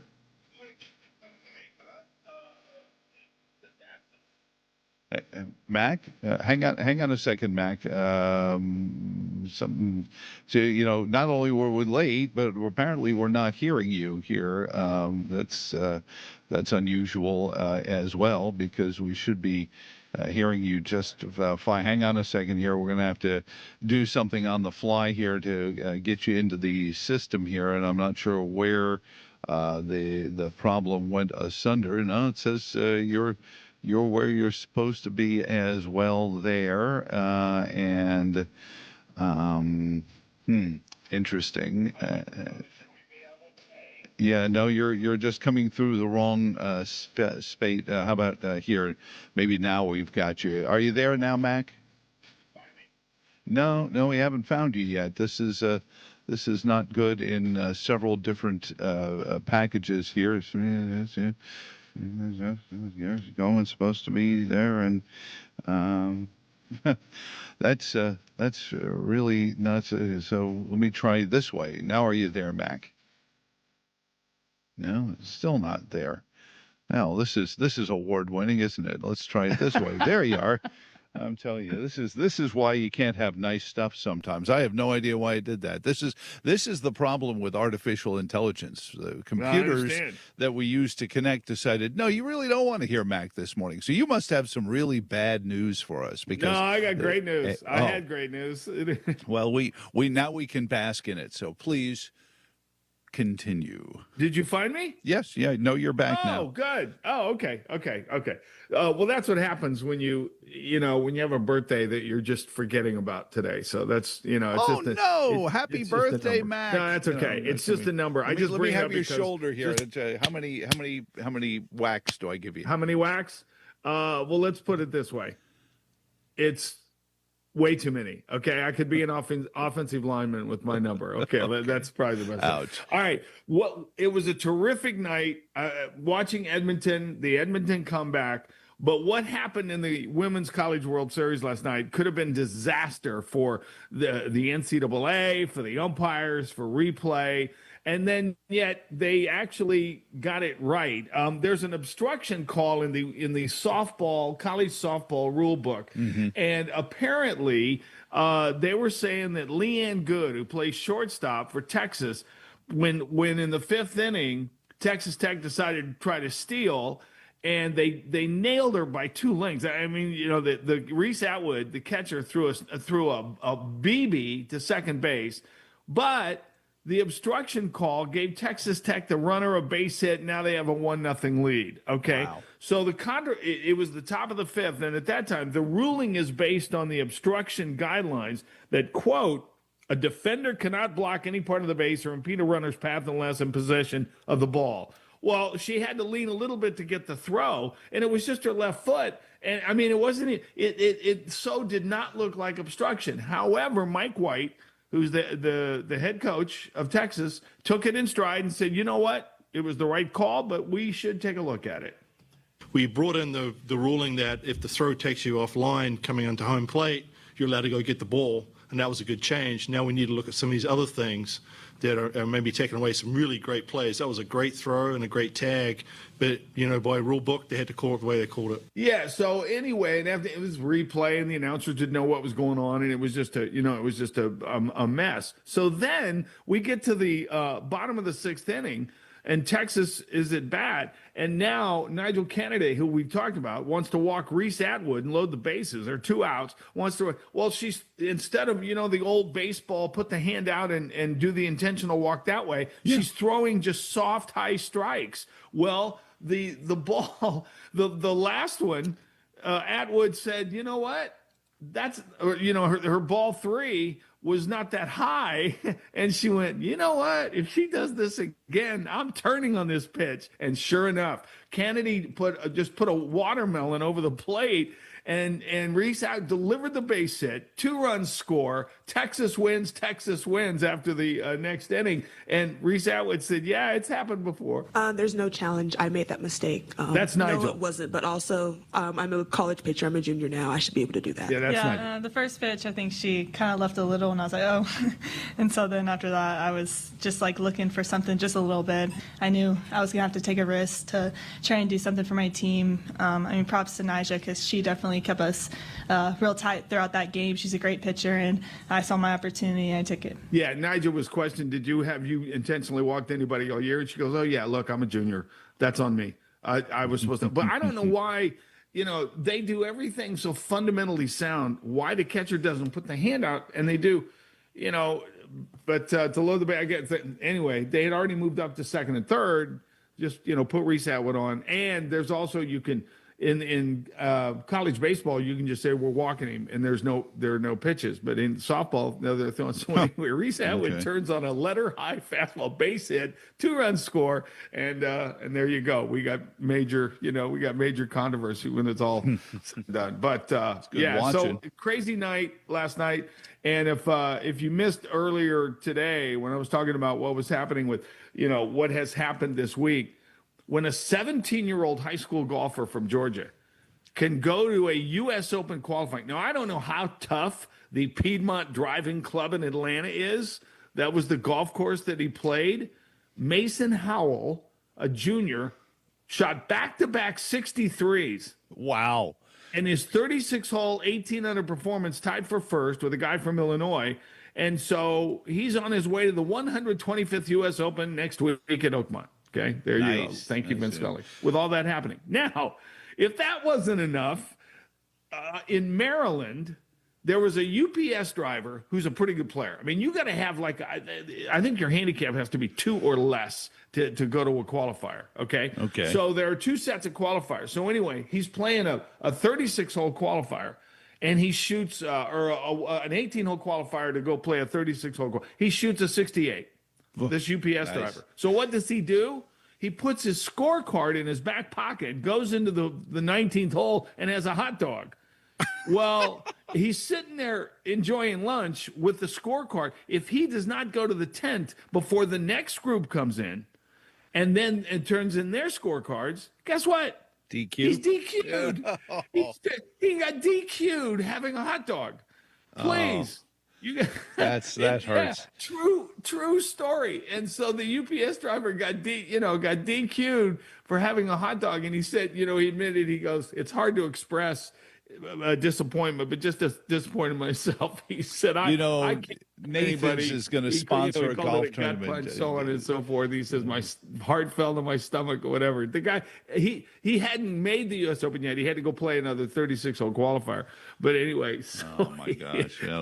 He'll get invited to some invitational sponsored by Nathan's Famous or something. Yeah, exactly. Anyway, he shot 68. It was Northwest Golf Course in Silver Spring during the spot, and so he had to go to the Woodmont Country Club in Rockville. I had to look it up to be sure. And his name is Nick Barrett, and so he's a UP. They had a picture of him. He's in his UPS truck.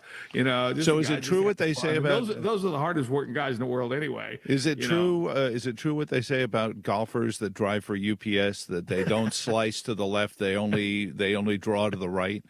Yeah. Okay. Exactly. No making Yeah, if you're going to dress in brown, but take the scorecard, go to get to the tent, get it signed, get everything checked, and then Andy writes in, I went to the Piedmont Driving Club with the CEO of Sotheby's Real Estate once. So we have listeners who have played that as well. So there you go. So apparently, I don't know.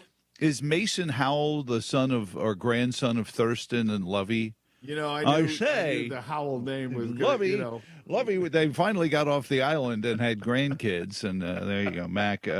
Sorry for the late start, but I appreciate it, sir. No problem. Good stuff. You were right. You were right. Good stuff for all. All right, Bob. Brought to you by What's Important Now. In 2024, the American Heart Association celebrates 100 years of life-saving service as the world's leading nonprofit organization focused on heart and brain health. Heart disease still kills more people in the United States each year than all types of cancer combined, but more than half of Americans are unaware of this fact, according to a recent Harris Poll survey conducted for the American Heart Association. However, the majority of heart disease is preventable. New research has improved the prevention, diagnosis, and treatment of heart disease and its risk factors. Efforts led by the American Heart Association have reduced deaths from heart disease by half over the past century, and helped people with heart disease live longer and more productive lives while managing their condition and risk factors. To learn more about the American Heart Association's Century of Service and how you can help, visit heart.org/centennial. We are the entertainment you love and information that shapes your day. We are your lifeline. We are your companion. We are broadcasters. And good Thursday morning to you. It is June 5th, and it is 15 minutes to the top of the hour, 7:45 a.m. And hey, Nevada City, good morning to you. Currently 68 degrees where you're at right now. Looking for a high today. Very lovely 83 degrees out there. All right, gang, I am excited for this one. I've been waiting for this one all morning, actually all week. Frank Nissen is here. He is a local author. His book coming out is called Fortune's Price. Frank, good morning. First of all, how are you this morning? I'm still trying to wake up. Okay, I know we're here a little bit early, but I appreciate you coming in here early this morning. Okay. And now this is your second book, is that correct? It's the second book. Hopefully there will be 3. Okay. Oh, okay. But it's the second book of a trilogy about the gold rush. Okay. And it's seen through the eyes of a young man, a boy, depending on in 2022 or whatever we're at 25. 14 is still considered fairly young. Yeah. In 1840, 14 was very nearly grown. You had a lot of responsibilities even by the time you were 10. Yeah. So 14 was very close to adulthood in that time. Yeah. I have a 14-year-old. And sometimes I do think about that of like his life now. And I try and think about remembering way back when I was 14, what my life was then. And my grandparents had some acreage, had a little bit of farm. And I remember at summers I would go there and help out. I'd help Grandpa stack hay, and we'd be out mowing the pasture and everything like that. Nothing, I'm sure, like my counterparts, 100 years or so ago would be. And I look at my 14-year-old's life now, and it's just the way the world is changing. But you're right. It's hard. It's interesting to think, but at 14, you're kind of an adult. Yeah. You were doing chores by the time you could walk. Exactly. Everybody's contributing to the house, right? Yeah, exactly. Or you were probably an apprentice. You were probably well into an apprenticeship around that time. Apprenticeships were a very real thing back then. Yeah. Well, tell me a little bit about. Well, first of all, I would love to know a little bit about you. Now, if I understand correctly, you grew up in the area here, and then went out and had a career, and then came back. Tell me a little bit about growing up here and the career, and then coming back. Frank, just encapsulate your whole life for me in like a minute. Well, when I grew up, Auburn was very much smaller.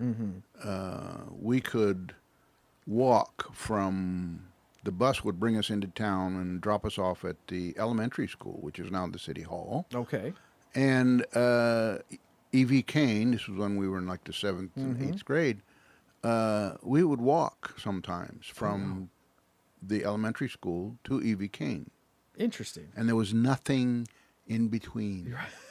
You could just weeds. Yeah. Right? I mean, but that gives you an idea how small it was. But anyway, also south of town, which is where we lived, there were no houses between me and the American River. You know, all the subdivisions on Indian Hill and all that was all just pasture. All just pasture.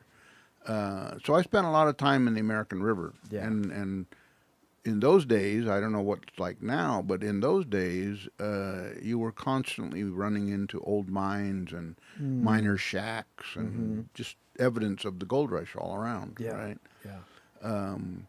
Anyway, and I was drawing. I was drawing from day one. Yeah. And the folks said, bless their hearts, okay, if you want to be an artist, that's fine, but you got to make a living at it. You know, once you're out of the house, you got to paddle your own canoe. Yeah. So I went to an art school, and through a very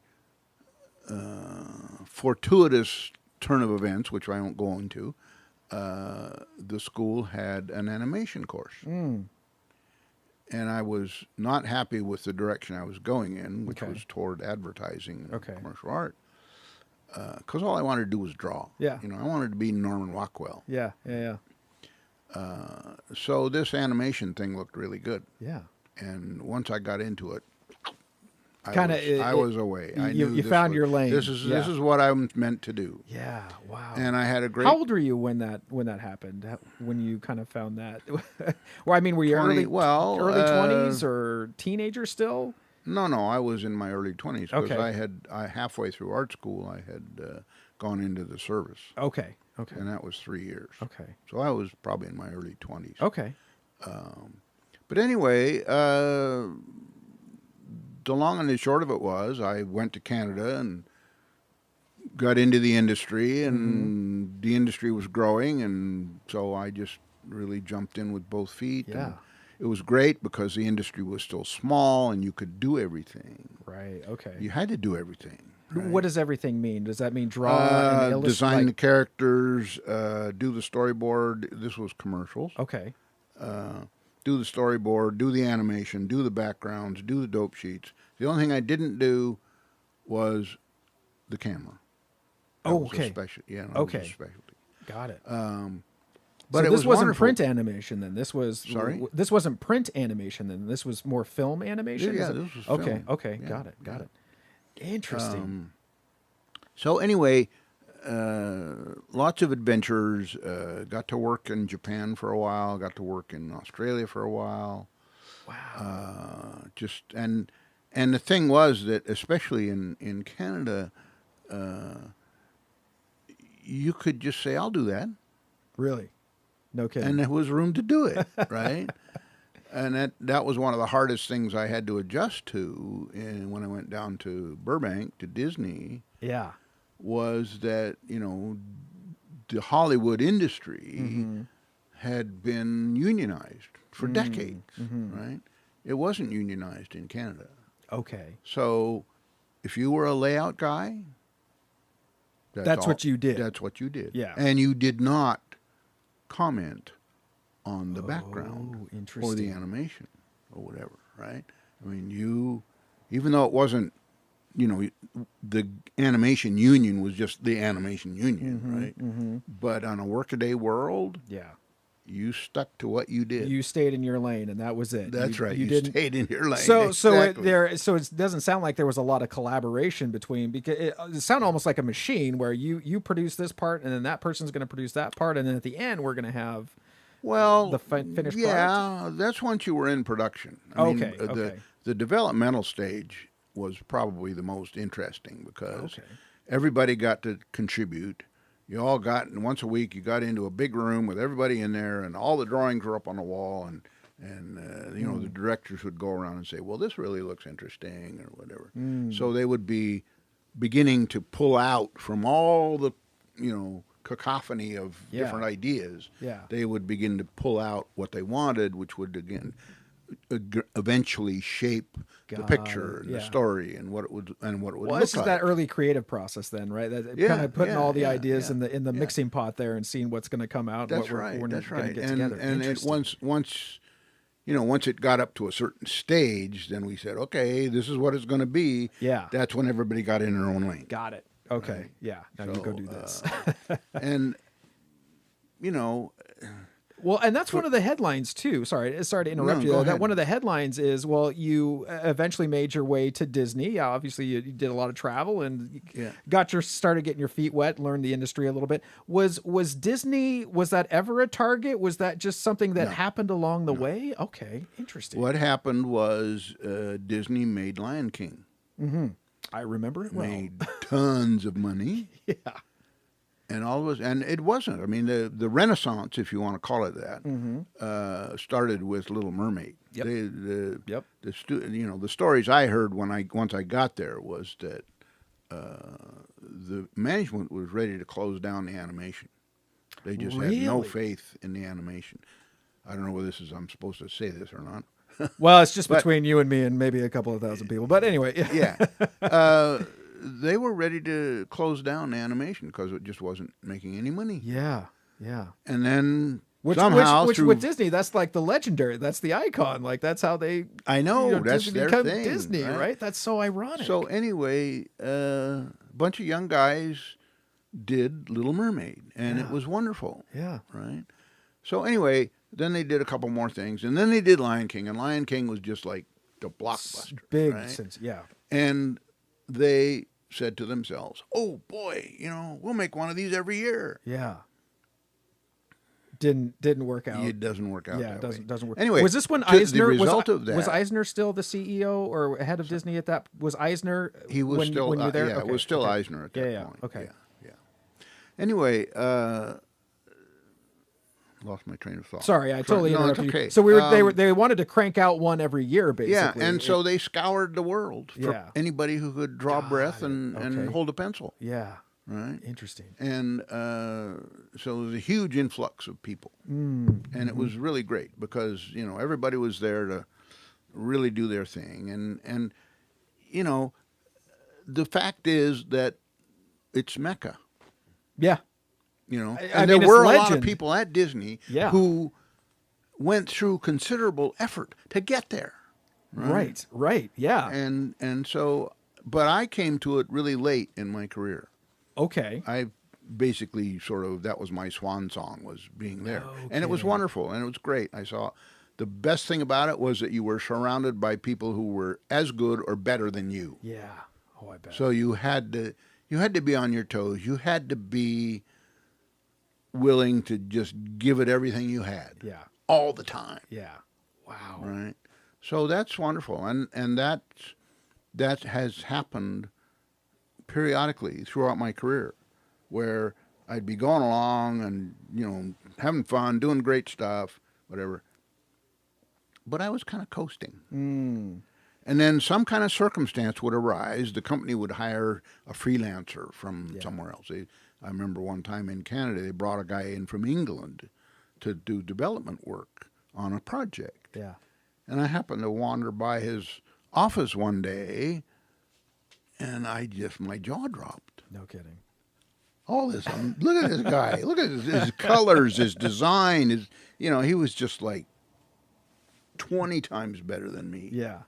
And I'm like, I better get off my butt. Yeah, and, raises whatever. your game. Yeah. So And that happened over and over again. And Disney was just an exaggerated version of that because you had 20 guys who were better than you. Yeah. You know. Oh my gosh.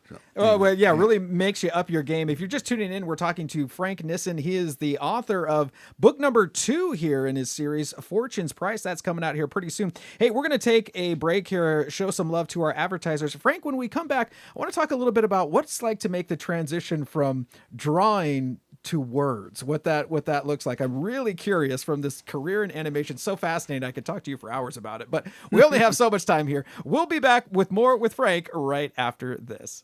Placer Farm Supply is celebrating 75 years serving our community. It was wonderful to see everyone who came to our Customer Appreciation Day. For those of you that could not attend, we are still running specials on diamond lemon rice and alfalfa hay. We are welcoming spring with our new garden center, including flowers, herbs, vegetables, soil, and adorable pots. Stock up on your supplies for your flock and pick up some baby chicks.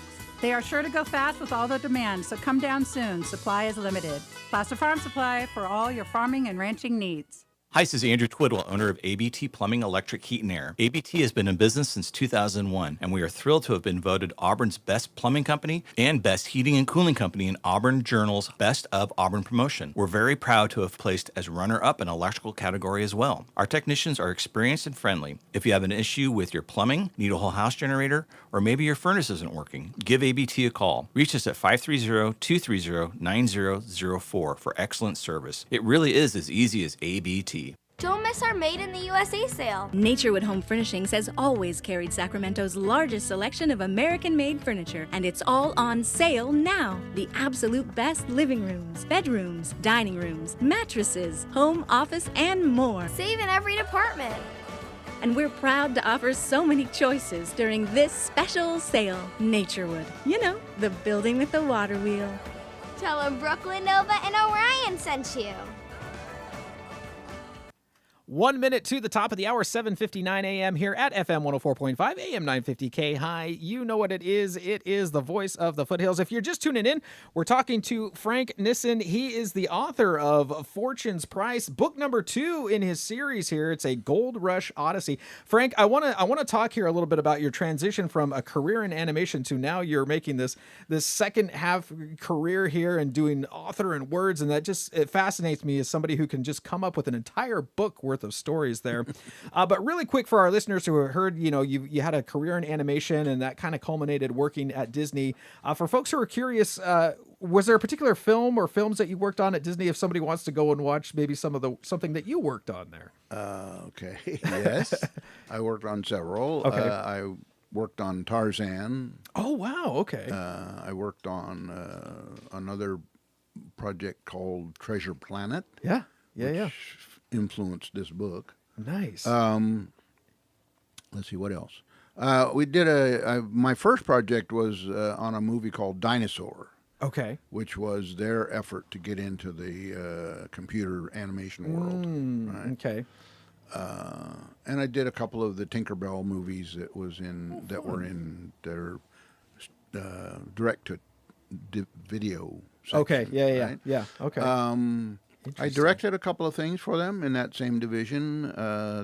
Pooh's Heffalump movie. Okay. Oh my gosh. And also a Cinderella remake or sequel. Yeah. Called A Twist in Time. Wow. Cinderella 3, A Twist in Time. Fantastic. And those two were the directing experience was a whole other level of stuff. Mm-hmm. One of the things, I was a story person. Okay. Yeah. And that meant you did the storyboards for the film. Right. And I always said it was the next best thing to being the director without any of the headache. Because you basically, as a story artist, you started with the script and you said, okay, how should we open this scene? Should it be a wide shot of the town? Should it be a close-up of the building where all the action is going to take place? Yeah. Should it be a close-up on the guy at the desk? Well, how do you start the story, and then how, of course, you play it out? And you have the dialogue in the script, and you decide, okay, I'm going to have these 2 bits of dialogue on a 2-shot, and then I'm going to go in for a close-up on that guy, and I'm going to close-up in this character. Right? Yeah. So you are basically mapping out the movie, right? And you have to the scriptwriter never says, Joe was stirring his coffee. Right. Right. The scriptwriter says, Joe is sitting at the kitchen table, and then you do the dialogue. Well, yeah, what's so Joe what's doing? he doing? Yeah, at the what kitchen is table, yeah, what is Joe doing? I mean, that's it's not a robot. and that's where the best of Disney movies thrive is coming up with those bits of business. Like how is he stirring the coffee? Yeah. Right. So that's a big part of doing storyboard work is you inject bits, whether it be an expression or whether it be a gesture, whether it be a piece of business like stirring coffee at the kitchen table. Yeah. So you really have to think about the world, what he's doing, what the environment is, and that leads straight into writing because I was just going to say, well, that makes total sense now because you're creating a world. You said, okay, well, there's an idea here. Now I need to take that and make that make sense in a world. Who is this person? Yeah, it's not just words on a page, but what are we seeing visually? And so that makes total sense now that would transition you to say like, okay, well, I have these, I don't know if maybe it's for you. It starts with these pictures in my brain and now you're kind of going the other way. And you're putting down the words on the page now. I liken it to you make 1,000 decisions every 5 minutes. Because, when you draw somebody sitting at a table, you have to think about, are they slouching? Are they sitting upright? Are they leaning back? What are they doing precisely? Because you have to draw it. You have to put the idea there. Yeah. On the panel. And the same thing is true coming over to writing, he left the room. Yeah, right. Okay? We have to see that. he shambled from the room. He stormed from the room. He crawled from the room.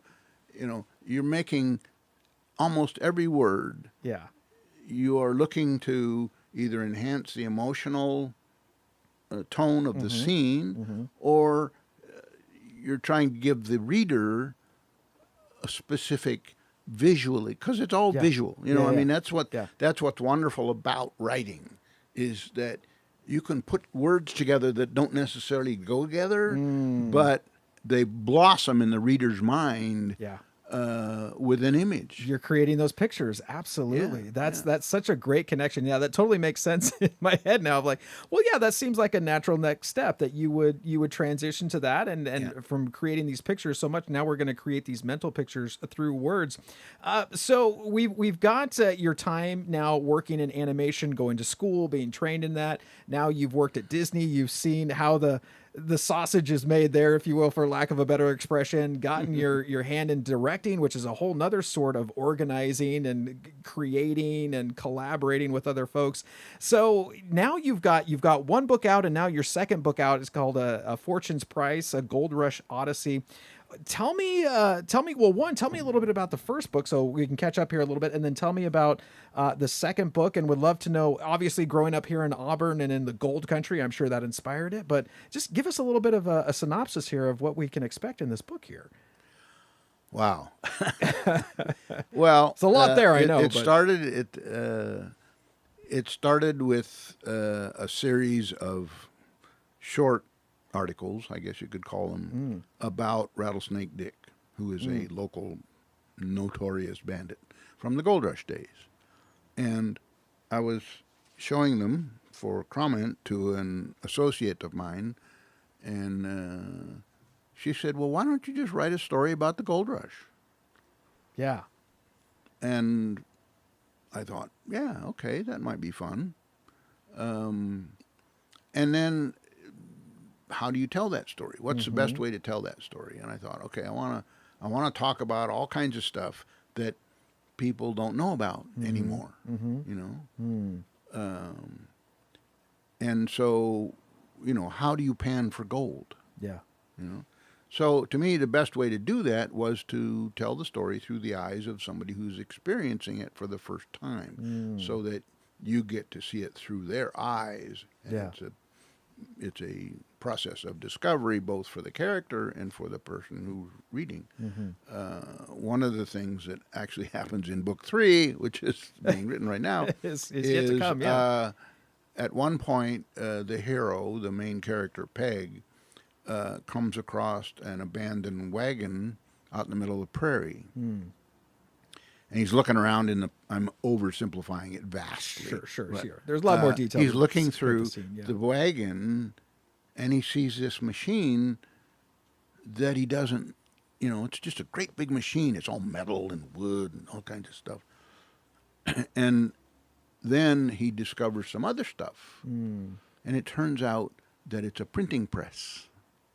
Interesting. And the other stuff in the wagon is the paper and the type and the ink pots and all kinds of stuff. So that's the kind of... Okay. And that's book 2. Book 1 and book 2 actually started out being book 1.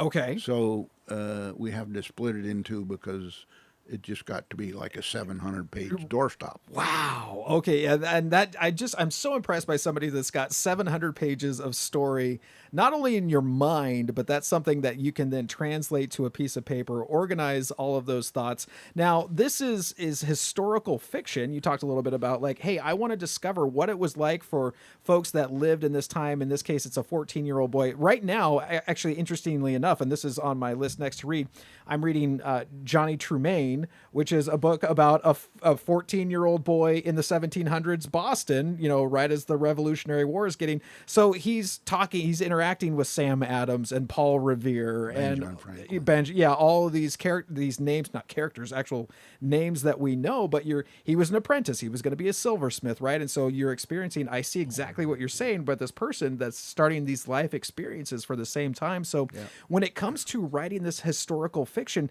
is this something where you're like, I actually need to go out and research and do this on my own so I can write about it? Or is it a kind of a combination? Like, I'm sure there's a lot of research that goes into that. Well, just like drawing a picture, the impulse has to be there. You want to, you want to do it. And in the case of the historical novel, you certainly have to look into the world. And fortunately for the Gold Rush, there are tons of letters and diaries and journals about making the trip across the country, which is what book 1 is about. And then, of course, the time here, what the world was like here. Yeah. One of the fascinating things that I learned from one of our local historians, a gentleman by the name of John Knox, was that right at the beginning, really at the beginning of Auburn, which was Old Town, not this. This is New Town. Downtown. Old Town. Old Town. There were streams running down. Auburn was situated around a series of streams, the most well-known of which is the Auburn Ravine. Yep. Right? Okay. Yeah. Well, there were 2 or 3 others. Oh, interesting. And the town literally situated itself around these streams so that in the really early days, the prospectors were fighting with the merchants because they wanted to dig up the street and find gold, and the merchants wanted to have a front porch so they could, their customers could walk in the door. Yeah. So here they were, tussling over, who owned the street. Yeah. Yeah. Oh, so, interesting. right there, just that, what does a storekeeper do? When he wants to set out his display for the day, he's going to tip over and into the stream or whatever. Right. So and the thing that's fascinating is sometimes you're doing like you read half a chapter about something, but you can only use one sentence of it in the story because the story's not about that. Right. The story, it happened to be, one of the things was Peg, and this is in book 2, he visits a blacksmith. So I had to, what kind of space was that? What did it smell like? What was the sound? The guy banging on the anvil, and so I had Peg hear that. Yeah. And he knew what it was because he had a blacksmith back home in Vermont. So he hears the blacksmith bang, banging yeah, on the yeah. anvil, like half a block away. Right? But it's a detail like that, exactly a half a block away. It's something that as a reader, I think we take for granted that as the author, your job is to give me those cues, to give me those signals as a reader so that I am placed right there in that story, in that scene. And I can go along and I can say, okay, Peg, who's our main character, the 14-year-old boy, he's experiencing this world. Yeah, it's been a hot minute since I've been 14 years old, but I'm like, oh, okay, this is like, I have context for this, but he doesn't have context for this. And so you as the author have to put us there. I love that. And that is so amazing to take in those, and that's good writing, right? That's taking your reader, that's taking your listener, that's taking your viewer, whatever that is, and you're putting them right smack dab in the middle of the story. Frank, we've got a couple of minutes left here. Give me a quick heads up when it comes to historical fiction. Are you like, how much of it is real and how much of it are you making up? At where do the lines kind of blur between the actual history and kind of how you're putting your characters into that history? Well, obviously, most of your characters will be fictional. Yeah. Because you want to do too much with them, right? I mean, sure.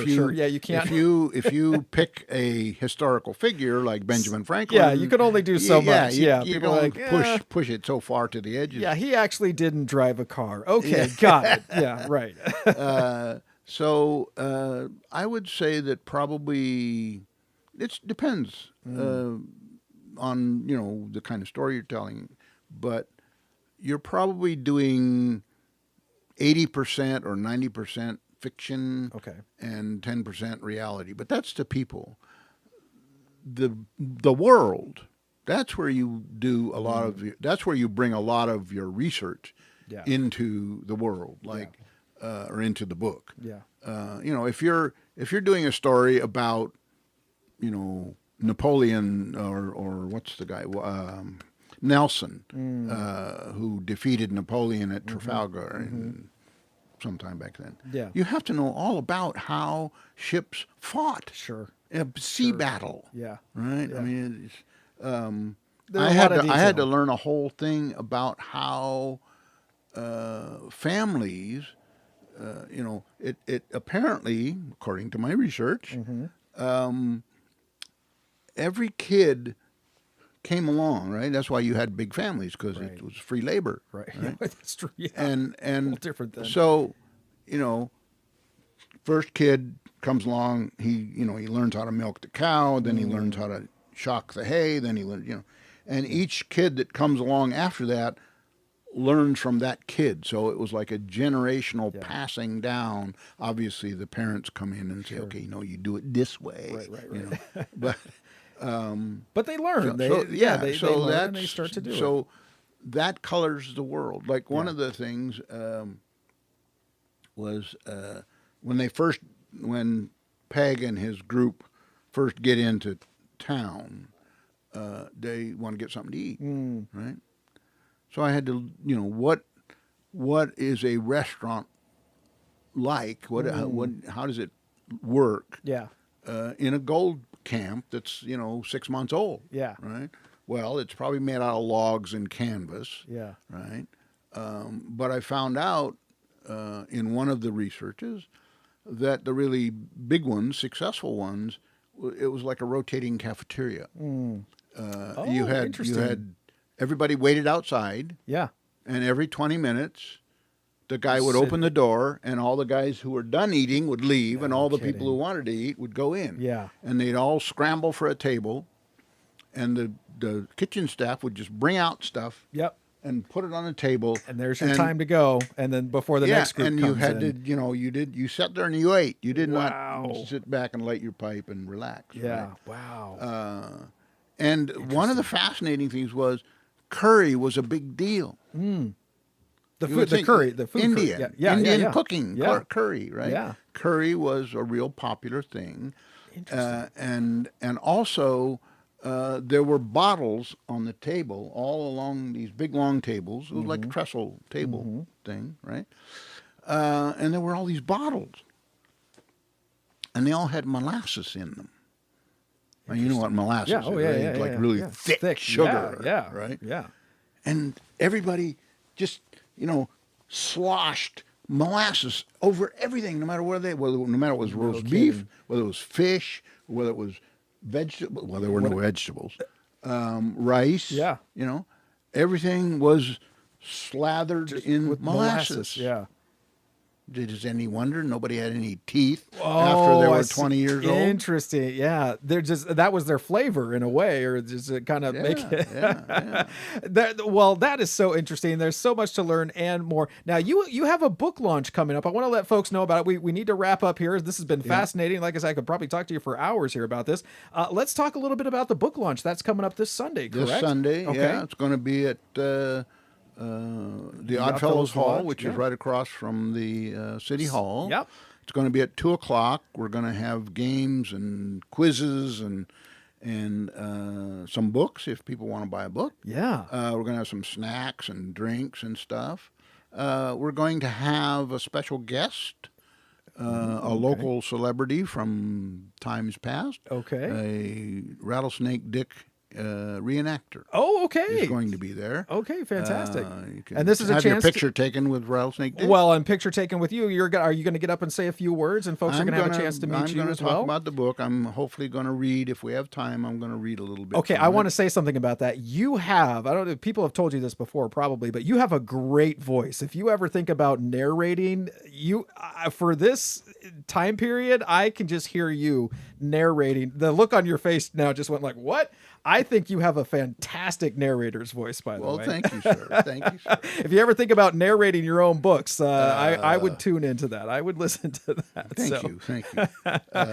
The thing I grew up with was as an animator. An animator is an actor with a pencil. Yeah, well, there you go. Yeah, you've absolutely got it. Whether that means I can... Anyway. Well, Frank, thank you so much for coming in, for telling us about your book. It's Fortune's Price. It's number 2 in a 3-book series. It sounds like book number 3 is being written right now. Frank is going to have a book launch coming up here this Sunday. It's on June 8th. It's going to be from 2 to 3:30 p.m. at the Oddfellow Snacks. Million lumber coming. There we go. Nice. These are way more. Obsessed with an X. Cows go. Legit daily dad jokes. Thank you. But had the. I think that we'll be fine playing enough. You're just looking the.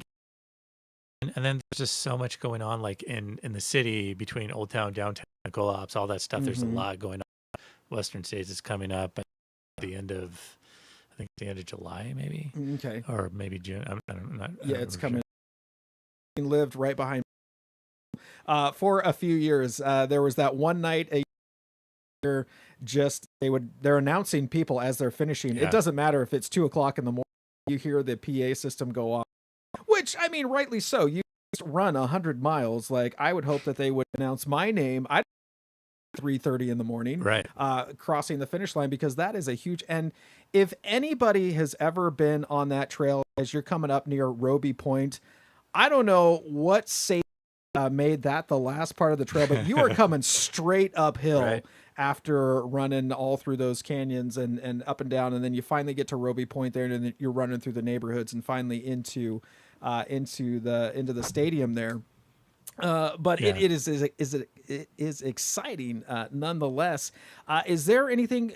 Does the city have to coordinate? For instance, we'll talk about Western States. How much do you have to? Is there liability that we have to cover, or coordinating with Placer High School? What does that look like? The race itself, they do most of that stuff. There is there's one street, 2 streets that are maybe blocked off over by the high school where the finishing line is. Yeah. But the city doesn't. There's not too much of a like we have to coordinate a whole lot. They take care of all of it because they've been doing it for so long. Okay. It is June 28th, 29th, so just to let listeners know what the actual date is. Got it. There's not a whole lot. There's a barbecue that we have at School Park Reserve for the runners, so that it basically welcome all the runners. Yeah. That's on the Friday before, and that's really, that one's really seamless, and it doesn't impact like downtown the way that the Canyons does, because Canyons is right here in town, as yeah, opposed yeah, yeah. to Western States being out on the trail and then ended up at the high school. So. Yeah. There's certainly an impact just because of all the people that come to the city, but Is there liability? Does the city carry any liability insurance on that, or what do they have to? with all those people in and moving about? Yeah, we don't really carry liability insurance. The race has to provide us and make sure that we are like an additional insured because they're using city streets for part of it. Okay. But the city doesn't really have that kind of liability. It's mostly on the race itself. Okay, interesting. We do try to make sure that they're like, protecting runners when they're coming through at night, right? Well, that's what, because I was thinking at night, it looks like, there could be some additional risks or hazards. So they block off the streets to make sure that there's not going to be like any kind of a collision. Okay, yeah. Don't want any of that. No. No bad press there. I have a question for you. We've been hearing at Medler's updates and reports that there might be a hotel. There might be another hotel that's coming. I know with Auburn, there's lots of traffic that I was just talking to somebody from the Bay Area recently, and they're like, oh yeah, Auburn. Yeah, that's on our way up to Truckee up there. We're like, yeah, no, actually you can stick around here for a little bit and maybe spend some, I didn't say that, but spend some of your money here. I would say that. But like the idea of like giving more accommodations, where is that property? Because isn't there a property that might be looking at it for another hotel? Yeah, so the hotel feasibility study that we just presented to council looked at two. One of them's the Promenade Building, which actually used to be a hotel back in the old days. Oh, no kidding. And then it was converted. And so, I don't know if that's a likelihood or not. The other one is over by the jury parking lot.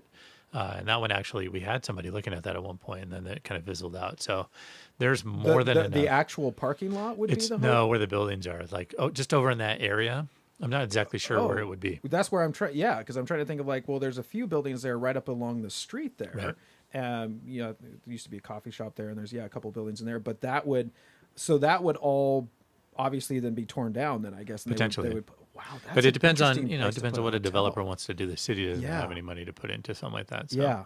But it's that was an area that we looked at because it was a previous plan for something over there. So. Okay. Now and that was. I'm thinking also of, we were talking about an RV park as well. There might be another RV park being developed. Is that over by up Lincoln further, kind of up near the freeway, or trying to put? I think so, but I don't know exactly where. Okay, yeah. I know that there's discussions with a potential developer on that one too. Yeah. There's a lot of that kind of stuff happening now where, we've got the vault down here where the old Wells Fargo's building, and we got Remedy, we got this hotel thing. With the races we were just talking about, there's like, 5,000, 8,000 people that come to town over a weekend. Yeah. They have nowhere to stay, so they end up going to Rockland, Roseville, exactly. Spring Hill, whatever. Yeah. We got the Holiday Inn and Elmwood, and that's it. Yeah. So there's more than enough capacity for new hotel beds. Yeah, well, and that does make a lot of sense, that if we've got people here, gosh, it'd be great to keep them here, and then they're just walking through town. They're, going to the coffee shops here. They're going across the street over here. Yeah, obviously, Baker Cake Maker, Baked and Brewed, Poor Choice, all that good stuff. Obviously, name your coffee shop or local restaurant. We want them to stay here. Is that, in your experience, does that mean that then we would have... Would that invite then, if there's a hotel here, I'm just trying to think of like Monopoly, like, oh, you're building houses and you're building hotels. We were playing Settlers of Catan last night with the family. Does that mean then would that encourage more businesses to come in? Yeah, 100%. That would then almost kind of like a flywheel, it seems like it keeps going. Then. Yeah, exactly right. Are there any businesses that we're looking specifically to draw in, or just like, hey, if you got an idea, come in and we'd love to entertain you? It's basically, if anybody's an idea that that would work for the city, we're more than willing to entertain that stuff. There's certain kind of like niche markets, I think, that we want to to cater to, stuff that supports the running community and that kind of stuff. But then just really anything that is going to bring good jobs to the city, revenue to the city, we'll support all that. Yeah, and is that when it comes to, hey, there's a business that wants to come in, like, okay, I have, Chris's shoe emporium. I don't know. I'm just making it because you mentioned runners. So I'm thinking like, hey, like this is runner specialties. And I know we've got, Auburn running. We've got them in town already. I'm not trying to trump on those. But is that something where the city has to approve that? They obviously, I'm sure they have to get a license and everything and to operate and everything like that. How much is the city involved in, and how much is it? Yeah, we lease the building and we're off and running. And so it depends, right? If it's zoned appropriately and there's already like a whatever the business is matches what the zoning is, then the city doesn't really have anything to do with it. Okay. Right. The business, the building owner can lease it. If it's not, they need to modify that, or if they're building a new building, then we get more involved. Got it. But what we try to do on the economic development side is to help encourage as much as we can. And there's certain things that we can do, incentives and other stuff that we can help with. It just kind of depends on what the business is going to be and what they need and what the city's capacity is to help. Sure. Jonathan does a great job, though, of trying to make sure that whatever we can do to help, we'll do that. Yeah. So yeah. Well, hey, I'm going to switch personal here real quick. We got just a couple of minutes left here, but obviously a man about town, heard that you spoke at the chamber lunch yesterday and have seen you at Rotary there. Yeah. I mean, like, you are a busy guy. So, and it's just great. Love it. All the connections that, you make around town. What does Sean do when Sean just needs to get away? Do you have like vacation? Not that you don't have to tell me where you're going on vacation, but like, what do you do to relax, to kind of unwind for a little bit? Yeah, I mean, I have a daughter, an 11-year-old daughter, and then we have a big family, extended family, and so just mostly family stuff. Okay. My wife's side of the family, there's a lot of them, and so there's always like. Well, how many? Because my wife is one of 8. So yeah. my wife's she's one of 4. But okay, that's like enough. when the whole family gets together is like 20. Yep. 3 or so. Yep. You become your own group, your own crowd. Yeah. And then everybody goes together all the time. It's not like only one family. So it's That's everybody. exactly how we are. Oh my gosh. Yeah. Okay. Yeah. Sorry. Go ahead. So it's like a lot of family stuff. We just kind of, there's always like a birthday or a baptism or a or whatever. There's all kinds of stuff happening all the time. So that stuff, we go out to eat a lot, dinner, and then just kind of decompress. And yeah. Well, you're a pretty recognizable guy, I'm sure, when you're out and about. Yeah. So is that ever bother you at all, or you're just like, yeah, I'm good. I mean, it's as long, there's one time when I was first city manager in Sutter Creek where I was eating dinner with my wife and a guy in the city, and somebody came and sat at my table and talked to me about the potholes in front of the road for like a half hour, and I was like, I just want to finish eating. Yeah. Call me on Mondays like a Friday night. That kind of stuff is. Yeah, there's sometimes where like personal space, sometimes a little bit, but with my phone, it's like I this job isn't like a 8 to 5 or 9 to 5 or whatever. It's 24 hours a day, so sleep with my phone next to my head. Yeah, I'm sure. sure. I get a call on that night. Yeah, something or other comes up. Does that happen very often, or is it? But you do have to be ready. You do have to be prepared for that. Sean, it is a pleasure, my friend. Thank you so much for coming in and hanging out. Looking forward to having you in next month. There's always something new to learn. There's always something going on in the busy world that is the city. So looking forward to next time. Bring back the dad jokes, because you redeemed me for sure. Gang, we're gonna take a break. We'll be back with more right after this. It's Men's Health Month, and Sunrise Natural Foods has your back. Get 30% off Life Seasons Masculinity for natural testosterone support, Nitro Tea to boost circulation and stamina, and Prosty for prostate and urinary health. Plus, buy 1 bottle of Life Seasons fruit and veggie gummies, get 1 free while supplies last. Feel strong, stay sharp, only at Sunrise Natural Foods. In Auburn and Roseville, or at sunrisenaturalfoods.net. Sunrise Natural Foods, made with life's best ingredients. Kids ask their parents a lot of questions. Why can't people fly? Gravity. Is the moon really made of cheese? Yep, cream cheese. When can I move into a big kid's car seat?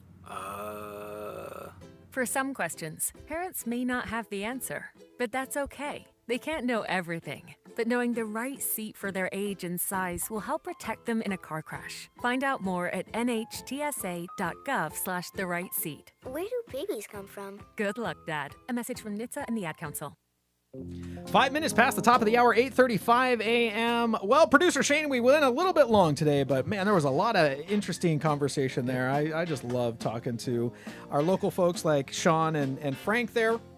Has a book launch again coming up this Sunday. It's going to be June 8th from 2 to 3:30 p.m. at the Oddfellows Lodge, right across from the City Hall there, 1226 Lincoln Way there. Sounds like a really interesting book here. He gave me, he brought I'll show you here. He brought me an autograph copy, and he put a little minor. He drew as a animator. He drew me a little minor in there. So thank you, Frank, for coming in, talking about your book, Fortune's Price. Yeah, his book number 2 here. So excited to read that here. It's next on my book list.